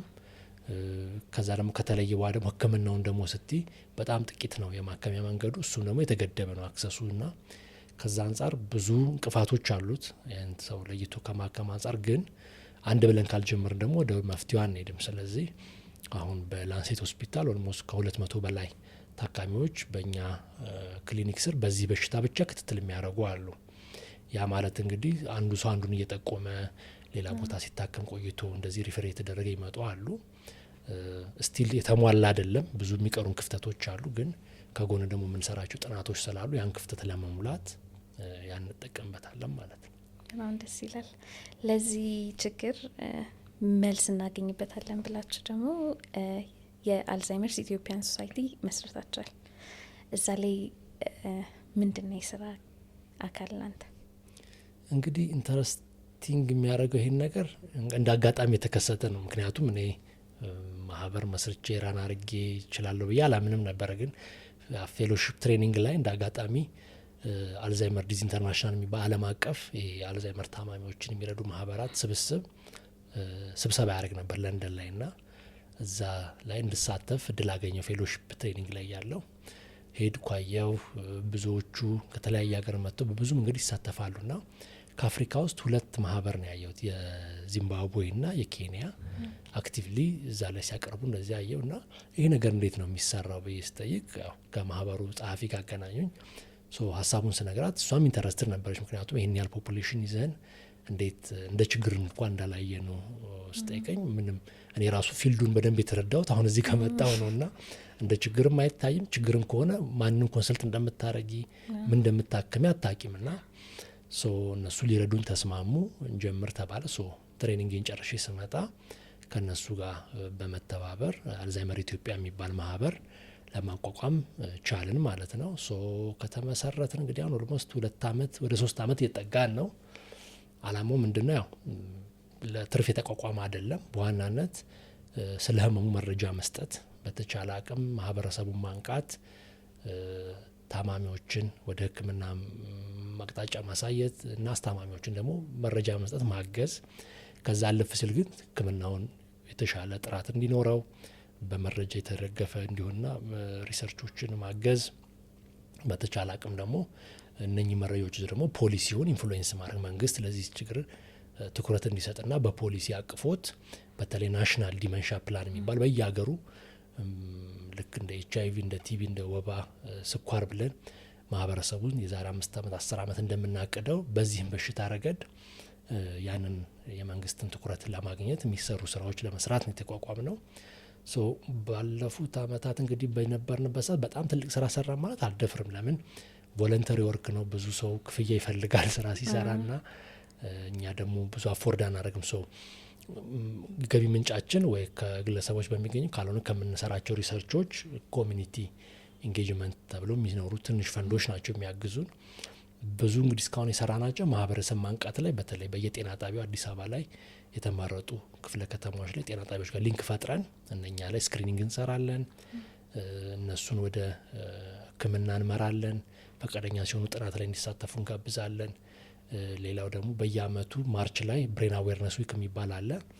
ከኢብሮ የሚባል ኦርጋናይዜሽን ጋር በመተባበር በተለይ ትምህርት ቤቶች ላይ ተማሪዎችን ማብቃት፣ በተለይ ስለ አይምሮ እንዲረዱ ኒውሮሳይንስ ምን እንደሆነ እንዲያውቁና ብቻ ለወደፊቱ ስቲም ወይ ሳይንስና ቴክኖሎጂ የሚቀጥሉ ልጆች ከሆኑ ደግሞ ኒውሮሳይንስን ፐርሲው እንዲያደርጉ ለወደፊት ያንን ግንዛቤ መፍጠርና አይምሯቸውን ክፍት የማድረግ የመግባቢያ እንደ ጨዋታም አድርገን ፕራይዞች በመስጠት ሞር ሳይንሱ እንዲገባቸው የማገዝ ስራዎች እየሰራን ነው። አሁን ግን ከተሳካልን እናንተን ካለን ቢሮ የራሳችን ኖሮን በተለይ አስታማሚዎችን ማሰልጠን፣ በተለይ ደግሞ ላንሴት ሆስፒታል በቅርብ ያቋቋመው ላንሴት ሜዲካልና ሆስፒስ ኬር ወይ ፓሊቲቭ ኬር ከሱ ጋር በማገናኘት ደግሞ በተለይ አድቫንስድ ስቴጅ ሲሆን ታማሚው አልጋ ቁራኛ ሆኖ ረዥም ኬር ሲፈልግ እነኝን በቤታቸውም በተቋም ደረጃም ድጋፍ የመስጠት ስራዎች ለማድረግ እንግዲህ ቅድመ ዝግጅቶች ጨርሰናል። በጣም ደስ ይላል። ከዛ ደግሞ ተጨማሪም ከአይኔች ጋር ትልቅ ፕሮጀክት እየሰራችሁ ትገኛላችሁ። ስለሱ ፕሮጀክት ትንሽ ብትነግረን። እንግዲህ ቅድም ስለነበረው በሽታው ብዙ አልታወቅም፣ በእኛም ሳይሆን ባደጉትም ሀገራትና በነበረኝ የትሬኒንግ አጋጣሚ ያየሁት ምንድን ነው፣ ብዙ ስራ ሰርተዋል በሀገራቸው ላይ ብዙዎቹ ጥናቶች ተሰርተዋል። ነጮቹ ላይ መልስ የለም እስካሁን። ስለዚህ ምን የሚል መስጣ ይሄ ችግር የዓለም ችግር ነው። ዘር፣ ቀለም፣ ጾታ አይለይም በሽታው። ስለዚህ ታዳጊም ሀገራት ላይ አስፍተኑ መረጃውን በሰንብ ካወቅን ሪሰርች እንደምታውቂው ዳታ ላይ የተመሰረተ ነው።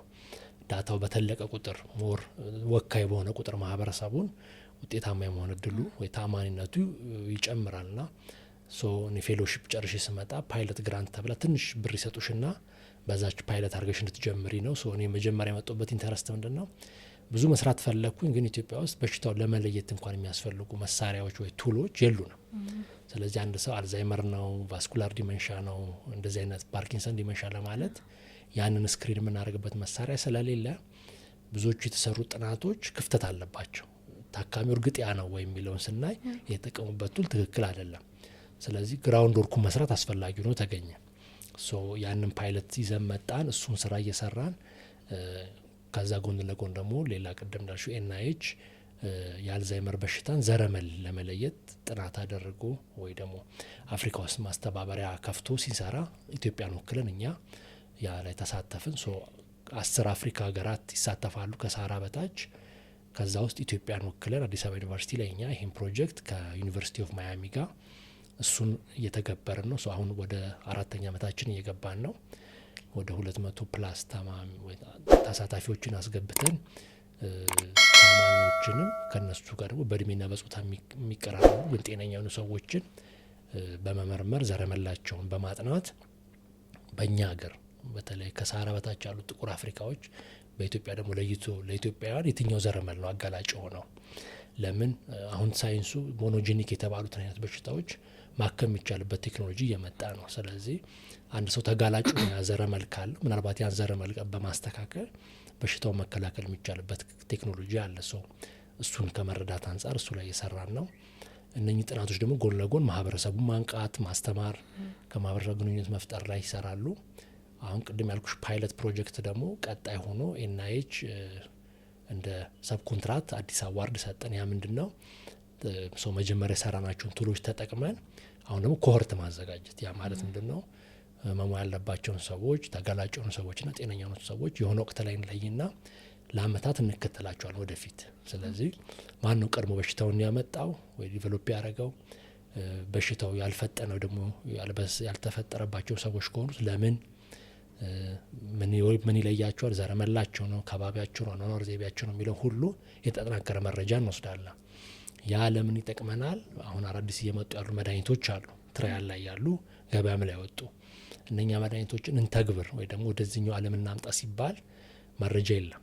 ስለዚህ እነኚህን የያዝናቸውን ኮሆርቶች መድኃኒቱን ደግሞ ለነሱ በመስጠት የሚሰራ ከሆነ ተጠቃሚ እንዲሆኑ፣ የማይሰራን ከሆነ ለምን እንደማይሰራ በመለየት ለወደፊቱ እንግዲህ ለእኛም ባይሆን ለልጅ ልጆቻችን ለዚህ በሽታ መፍትሄ ኑሮ እንግዲህ ሰው ልጅ አቃተው እስካሁን ብዙውን በሽታ አሸንፏል። ልብ ቢያረጅ ይቀየራል፣ ጉበት ይቀየራል፣ አይምሮ ነው የማይቀየረው ሲያረጅ ና እርጅና ለኛ በሽታ ነው የምንለው። ማርጀት ግዴታ አይደለም፣ ኢኔቪተብል አይደለም። ጊዜ ኖሮን እንግዲህ እድል ከሰጠን ደግሞ የምንፋውሰው በሽታ ይኖራል እናስባለን። በጣም ትልቅ ፕሮጀክት ነው እና በጣም ትልቅ ኢምፓክት ያለው ለውጥ የሚያመጣ ፕሮጀክት ነው የሚሆነው። አምቢሽስ ነው ይገባናል። ግን እንዳልኩሽን ከተባበርን የማይቀየር ነገር የለም።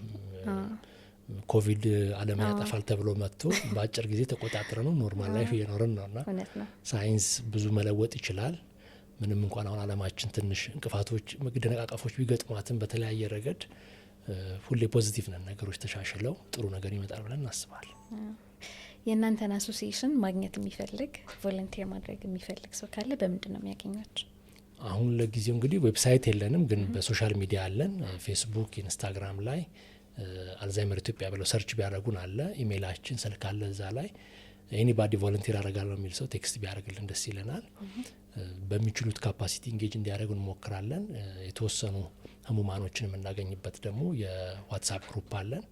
በዛ ላይ መረጃዎች እንቀያየራለን። እንግዲህ ከተሳካልን ደግሞ ቢሮ ኑሮን ትልቅ ስልጠናዎች የምንሰጥበት ማህበረሰቡ ዘልቀን የምንገባበት እድል ይኖራል ብዬ አስባለሁ። በጣም ደስ የሚል ኮንቨርሴሽን ነው። በጣም ደስ ይላል። እስኪ አሁን ከዚህ ወጣ እንበልና ወደ ላንሴት እንምጣ። ላንሴት መጀመሪያ እንዴት መጣ? የላንሴት መመስረት ወይ የኔ ላንሴት መግባት እንግዲህ አጋጣሚም ይመስለኛል እድልም ነው። እንግዲህ በዚህ ሴም ታይም እንግዲህ ላንሴት ሲቋቋም ብዙዎቹ ሰርጂካል ባክግራውንድ ያላቸው ሐኪሞች ነው መጀመሪያ ሀሳቤን ያመጡት። ከዛ ግን ያው ከሜዲካል ሐኪሞች ጋር ሲደዋወሉ እኛ ጋር የሚሰራው ኒውሮ ሰርጅን ሐኪም ዶክተር ክብሩ ኮሚኒኬት አረገኝ። ኢንተረስትድ እንደሆን ጠየቀኝ። ምንም አንድና ሁለት አልነበረውም። በፊትም መኛው ነበር። ለምን በጣም ብጥስጥስ ያለ ነው የኢትዮጵያ ሕክምና ሳየው። ተቀጣሪ ነን።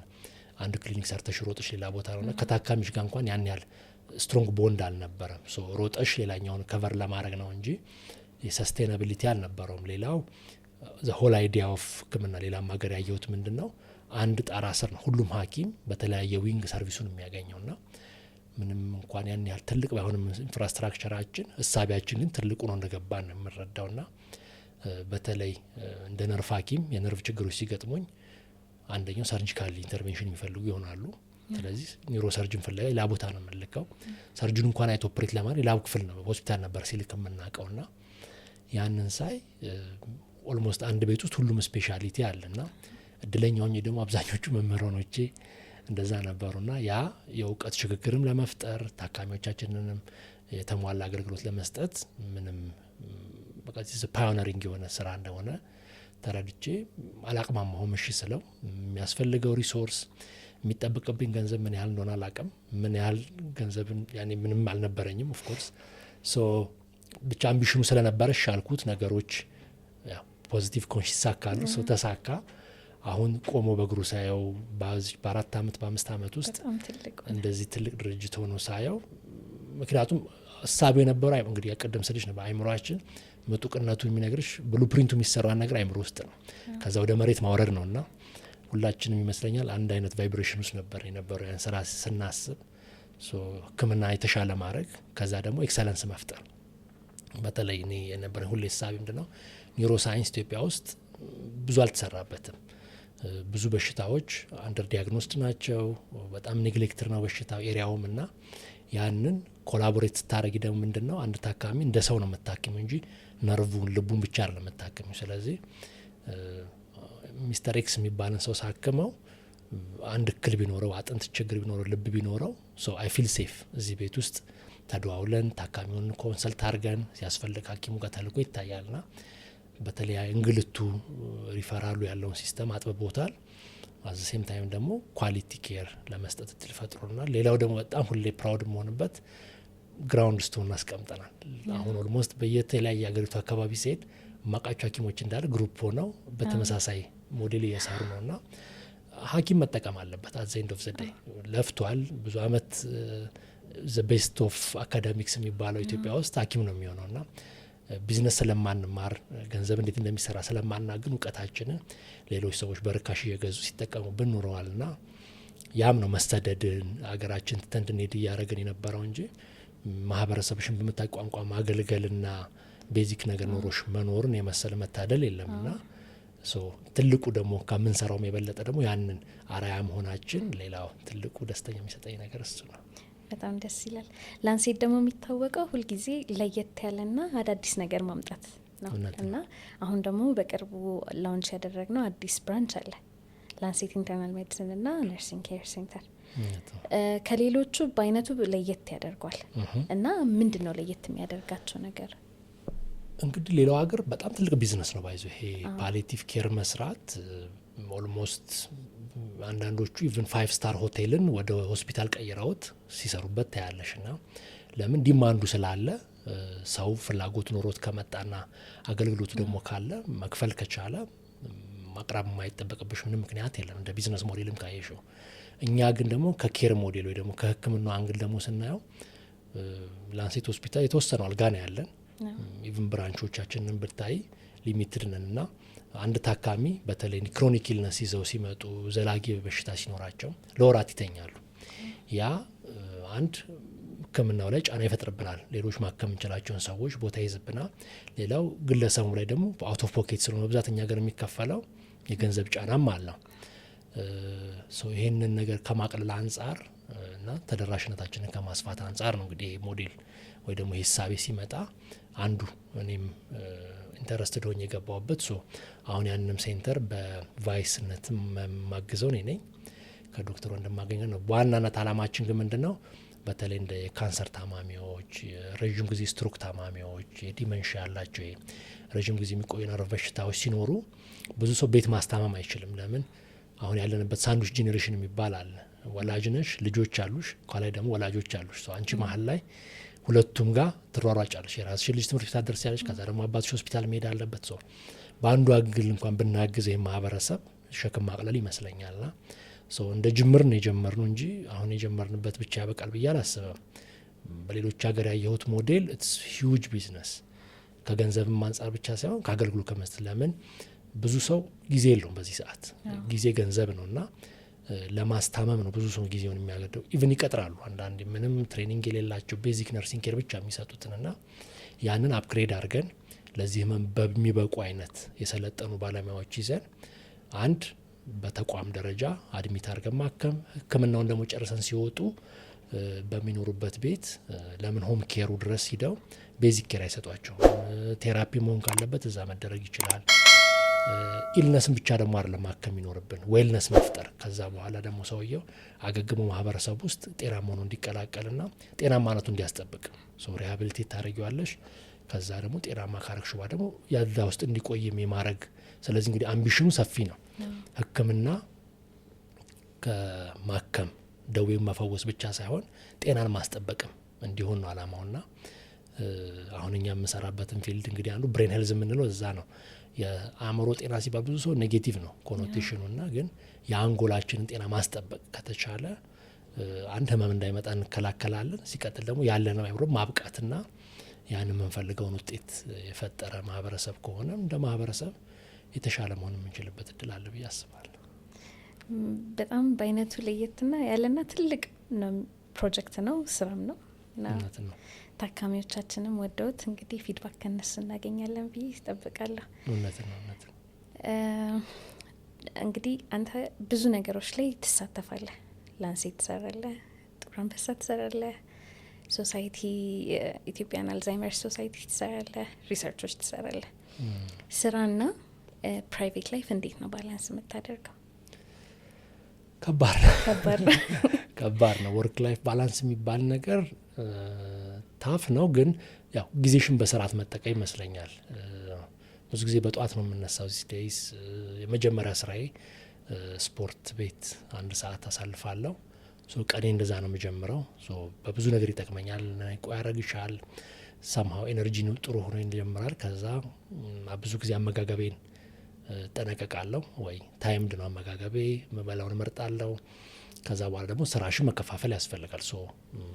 ለሆነ ወቅት ለሆነ ስራ መመደብ ያስፈልጋል። ያ ማለት ግን ስራ ደግሞ አይደለም ሁሌ ህይወትሽ። ስለዚህ አት ሴም ታይም ፋሚሊ ላይፍ፣ ሶሻል ላይፍሽን ደግሞ በዛ ውስጥ ማካተት ያስፈልጋል። አሁን በቅርብ 2ኛ ልጅ አባትኝ ያለው አሁን ኃላፊነት ይኖርብሻል። ብዙ ቤተሰብ ጋር ጊዜ ማሳለፍ አለ። ያም ቢሆን ግን የስራ ሰዓትሽን ደግሞ በማይነካ መልኩ እየተደጋገፈ ያሳልፍ ያለው። በጣም ስትረስፉል ሲሆን አንዳንዴ ቅድም እንዳልኩሽ ባይክ አረጋለው፣ አውትዶር ላይ ኢንጌጅ ለማድረግ ሞክራለሁ። ያ አይምሮን ነጻ ለማድረግ ይረዳኛል። እና ሶሻል ላይፍ ጓደኛዎችሽንም በተወሰኑ ወቅቶች ለተወሰነ ሰዓት ማግኘትም ለአይምሮ ጤና ማስፈላጊ ስለሆነ እሱንም በተወሰነ መልክ አረጋለሁ። ግን እንዳልኩሽ በጣም ከባድ ነው ብዬ አላስብም። ካቀድሽውና ታይምሽን በደንብ ማኔጅ ካረግሽ ዱያብል ብዬ አስባለሁ። በጣም ከባይኪንግ እና ከስፖርት ውጭ ሌላ ኤክስትራ ካሪኩላር አክቲቪቲ የምታደርገው ካለ? አልፎ አልፎ ያው ከአካዳሚክ ውጭ መጽሐፎች አነባለሁ። አላፍ ትራቭል ኤክስፕሎር ማድረግ ባገኙት አጋጣሚ ሞክራለሁ። ሁሌ አዲስ ነገር መማሩ፣ አዲስ ነገር ማየት እፈልጋለሁ። ስራዎቹም እድል የሚሰጡኝ አንደኛው እሱን ነው። ሁሌ አዲስ ነገር ማቀድ፣ ግሩፕሽን በሆነው ሊድ ማድረግ፣ ፍሪኩዌንት ኮሚኒኬሽኖች፣ ብዙ ጊዜ ሚቲንጎች ይኖሩናል ና ያ ተወሰናል ቢዚ ያደረገኛል። ግን ሁልጊዜ ጂም ሄጄ ወይ ባይክ ላይ ሆኜ ከራሴ ጋር ማሳልፈው ሰዓት ግን ዛትስ ሚ ታይም እና አይወለስ ቼሪሽ እሱን ሰዓት። በጣም ደስ ይላል። ሰክሰስፉል ነኝ ብለህ ታስባለህ ወይስ ይቀራል? ከዶክተር ያሬድ ምን እንጠብቅ? ሰክሰስ እንግዲህ በምንድን ነው የሚለካው? ከባድ ነው እንግዲህ በራስ አይን ካየሽው ሰክሰስ እንግዲህ ሐኪም መሆን ነበር የልጅነት ህልሜ። ሐኪም ሆኛለሁ። ግን ሐኪም መሆን ብቻ በቂ አይደለም። የተሻለ ሐኪም፣ ጥራት ያለው አዲስ ነገር መስራት ሁሌ እንዳለብኝ አምናለሁ። ኢትስ ለርኒንግ ፕሮሰስ ነው። ሁሌ አውቃለሁ ብዬ አላስብም። ሁሌ ግን እየተማርኩ ነው የሚሄደው። ከትላንት ዛሬ የተሻለ መሆን እፈልጋለሁ። ያም ፕሮሰሴን ደግሞ አካባቢ ላይ ሆነ የሚያግዙኝ በተለይ ባለቤቴ ወይዘሮ ነጸብራቅ፣ ልጆቼ፣ ወላጆቼ፣ ጓደኞቼ እነኚህ ሁሉ ጋይድ እያረጉኝ። ልሽ ክፍተት አለሽ፣ ሰው ነሽ፣ ታጠፊያለሽ፣ ጋፖች ይኖራል። ያን ነገር ግን እንደ ክፍተት ሳይሆን እንደ ድክመት ሳይወስዱብሽ እያገዙሽ ከጎንሽ ሆነው ድክመትሽን እየሞሉ የሚሄዱት ሰዎች ሁልጊዜ ምስጋና ይገባቸዋል። ፈጣሪ እንግዲህ እዚያ አብቅቶኛል፣ እሱ ሁሌ ምስጋና የሚገባው ነው። ሌላው ግን ያው በአገሬ ቋንቋሽን ተናግረሽ ማህበረሰብሽን መስለሽ ስትሰሪ እምነቱን ጥሎብሽ የሚመጣው ታካሚ ሪሰርች ላርግ ብለሽ ስትጋብዡ ሄዚቴት ሳያደርግ የሚሳተፈው ማህበረሰብ እጅግ እርጌ ላመሰግን ወዳለሁ። ኦፍኮርስ የምንሰራው ለነሱ ነው። መጨረሻ ላይ ግን ያንን የሚረዳው ሰው በጣም ጥቂት ነው። ስንጀምር የነበረን ቻሌንጅ እናውቃለን። አልቲሜትሊ ግን ላንሴትም ከባቢውን ፈጥሮ ያለን ይሄ ቤተሰባዊ ማህበረሰብ ወይ ደግሞ ቤተሰባዊ ግንኙነታችን ብዙ ነገሮችን አቅሎልናልና አይ ብሊቭ ከተባበርን ምንም እንደ ሀገርም እንደ ማህበረሰብም ማንችለው ነገር እንደሌለ አምናለሁና ብዙ ትልቅ ነገሮች እየመጡ እንደሆነ አምናለሁ። ኔክስት ታይም ስንገናኝ አዲስ ነገር ይኖራል ብዬ አስባለሁ። ለያንግ ዶክተሮች የምትመክረው የምታስተላልፈው መልእክት ካለ? በጣም እንግዲህ በእኛ ጊዜ የነበረው ሕክምና ቅድም ስቲ መመደብ ብዙ ነገሩ መንግስት ከቨር ያደርግ ነበር። አሁን ያለው ክፍተት አለው፣ ግን ስቲል ተስፋ አትቁረጡ ነው የምለው። ሪሰንትሊ አንድ ሐኪም እያወራው ነበርና ኢሚዲየትሊ ወደ አገር ሸሽቶ ወደ መሄድ ነው ፕላን የነበረውና እውነት መሄዱትን አልቃወምም። የተሻለ ነገር ሁሉም ይፈልጋል። ግን አንድ ማወቅ ያለብን እያየ ነው ደግሞ ዓለም ደግሞ የተዘጋጅ ነው። ውጡልን፣ እኛ ሰፈር አይደላችሁም እየተባልን ነውና ይሄ ችግርን መሸሽ ሳይሆን ችግርን መጋፈጥ አምናለሁ። ሪያሊቲው ሪያሊቲ ነው። ከባድ ይመስላል፣ ግን እድል ደግሞ ይዞልን እየመጣ ነው። ቴክኖሎጂው እየተከፈተ ነው። ኤአይ ሶሻል ሚዲያውም የራሱ አድቫንቴጅ አለውና በጥሩ ልቦናና ፖዚቲቭሊ ከተጠቀሙት በተለይ አሁን የመጡ ልጆች ደግሞ ጥሩ ናቸው። ቴክኖሎጂ ሳቪ ናቸው፣ ኮሚኒኬሽን ጎበዝ ናቸውና በተለያየ አጋጣሚ ሳያቸው አቅም አላቸው ልጆችና ሕክምና አንድ ግራውንድ ነው እንጂ ኦንሊ ወይ አይደለም። ማወቅ ያለብን እሱ ነውና ሐኪም ከሆንሽ ከሐኪሙና ውጭ ሌላ ስራ የለም ሳይሆን ሐኪሙ ነው ማኔጅ የሚያደርጉ፣ ሐኪሙ ነው ቢዝነስ የሚሰሩ፣ ሐኪሙ ነው ፉድ ኢንዱስትሪ ውስጥ የሚገቡ ሰዎች አሉ። ሶ ጥሪያቸውን ቢሰሙ ኮፒ ፔስት ማድረግ ሳይሆን የሰው ሞዴል ምናልባት የኔን አርያ ተከትለው ግን የኔን አሻሽለው ደግሞ የራሳቸውን ደግሞ ትንሽ ከለር ጨምረው ሞር ሪፋይንድ የሆነ ስራ መስራት የሚችሉበት ሁሌ አዲስ ነገር ከባድ ነው። ምንም ቦታ ስትጀምሪና መገፋት፣ መዘግየት፣ ፌል ማድረግ ይኖራል። ግን ፌል አረኩ ሳይሆን ለሰለርንድ ወይ ደግሞ ከችግር የተማርኩ ከጥፋት የተማርኩ ብሎ አዲስ ነገር ለማድረግ ሁሌ መሄድ እንጂ ከሀገር መሸሽ፣ ችግርን መራቅ መፍትሄ አይመስለኝም። ሶ they have to be resilient። በጣም ሄዶን መጋፈጥ አለባቸው ችግሮችን። በዛ ሳይት ደግሞ መማር፣ ሜንቶር መፈለግ እና ጋይድ መደራረግ ካለ ማይቻል ነገር አለ ብዬ አላስብም። በጣም እናመሰግናለን። እጅግ አመሰግናለሁ። ይህን የመሰለ ንግግር መተህ አክብረን ስላደረግን በጣም ከልብ እናመሰግናለን። እኔም ስለጋበዛችሁኝ እጅግ አድርጌ አመሰግናለሁ። የዛሬ ፕሮግራማችን ይህን ይመስል ነበር። በሚቀጥለው ሳምንት ከሌላ እንግዳ ጋር እስክንገናኝ ድረስ መልካም ሳምንት።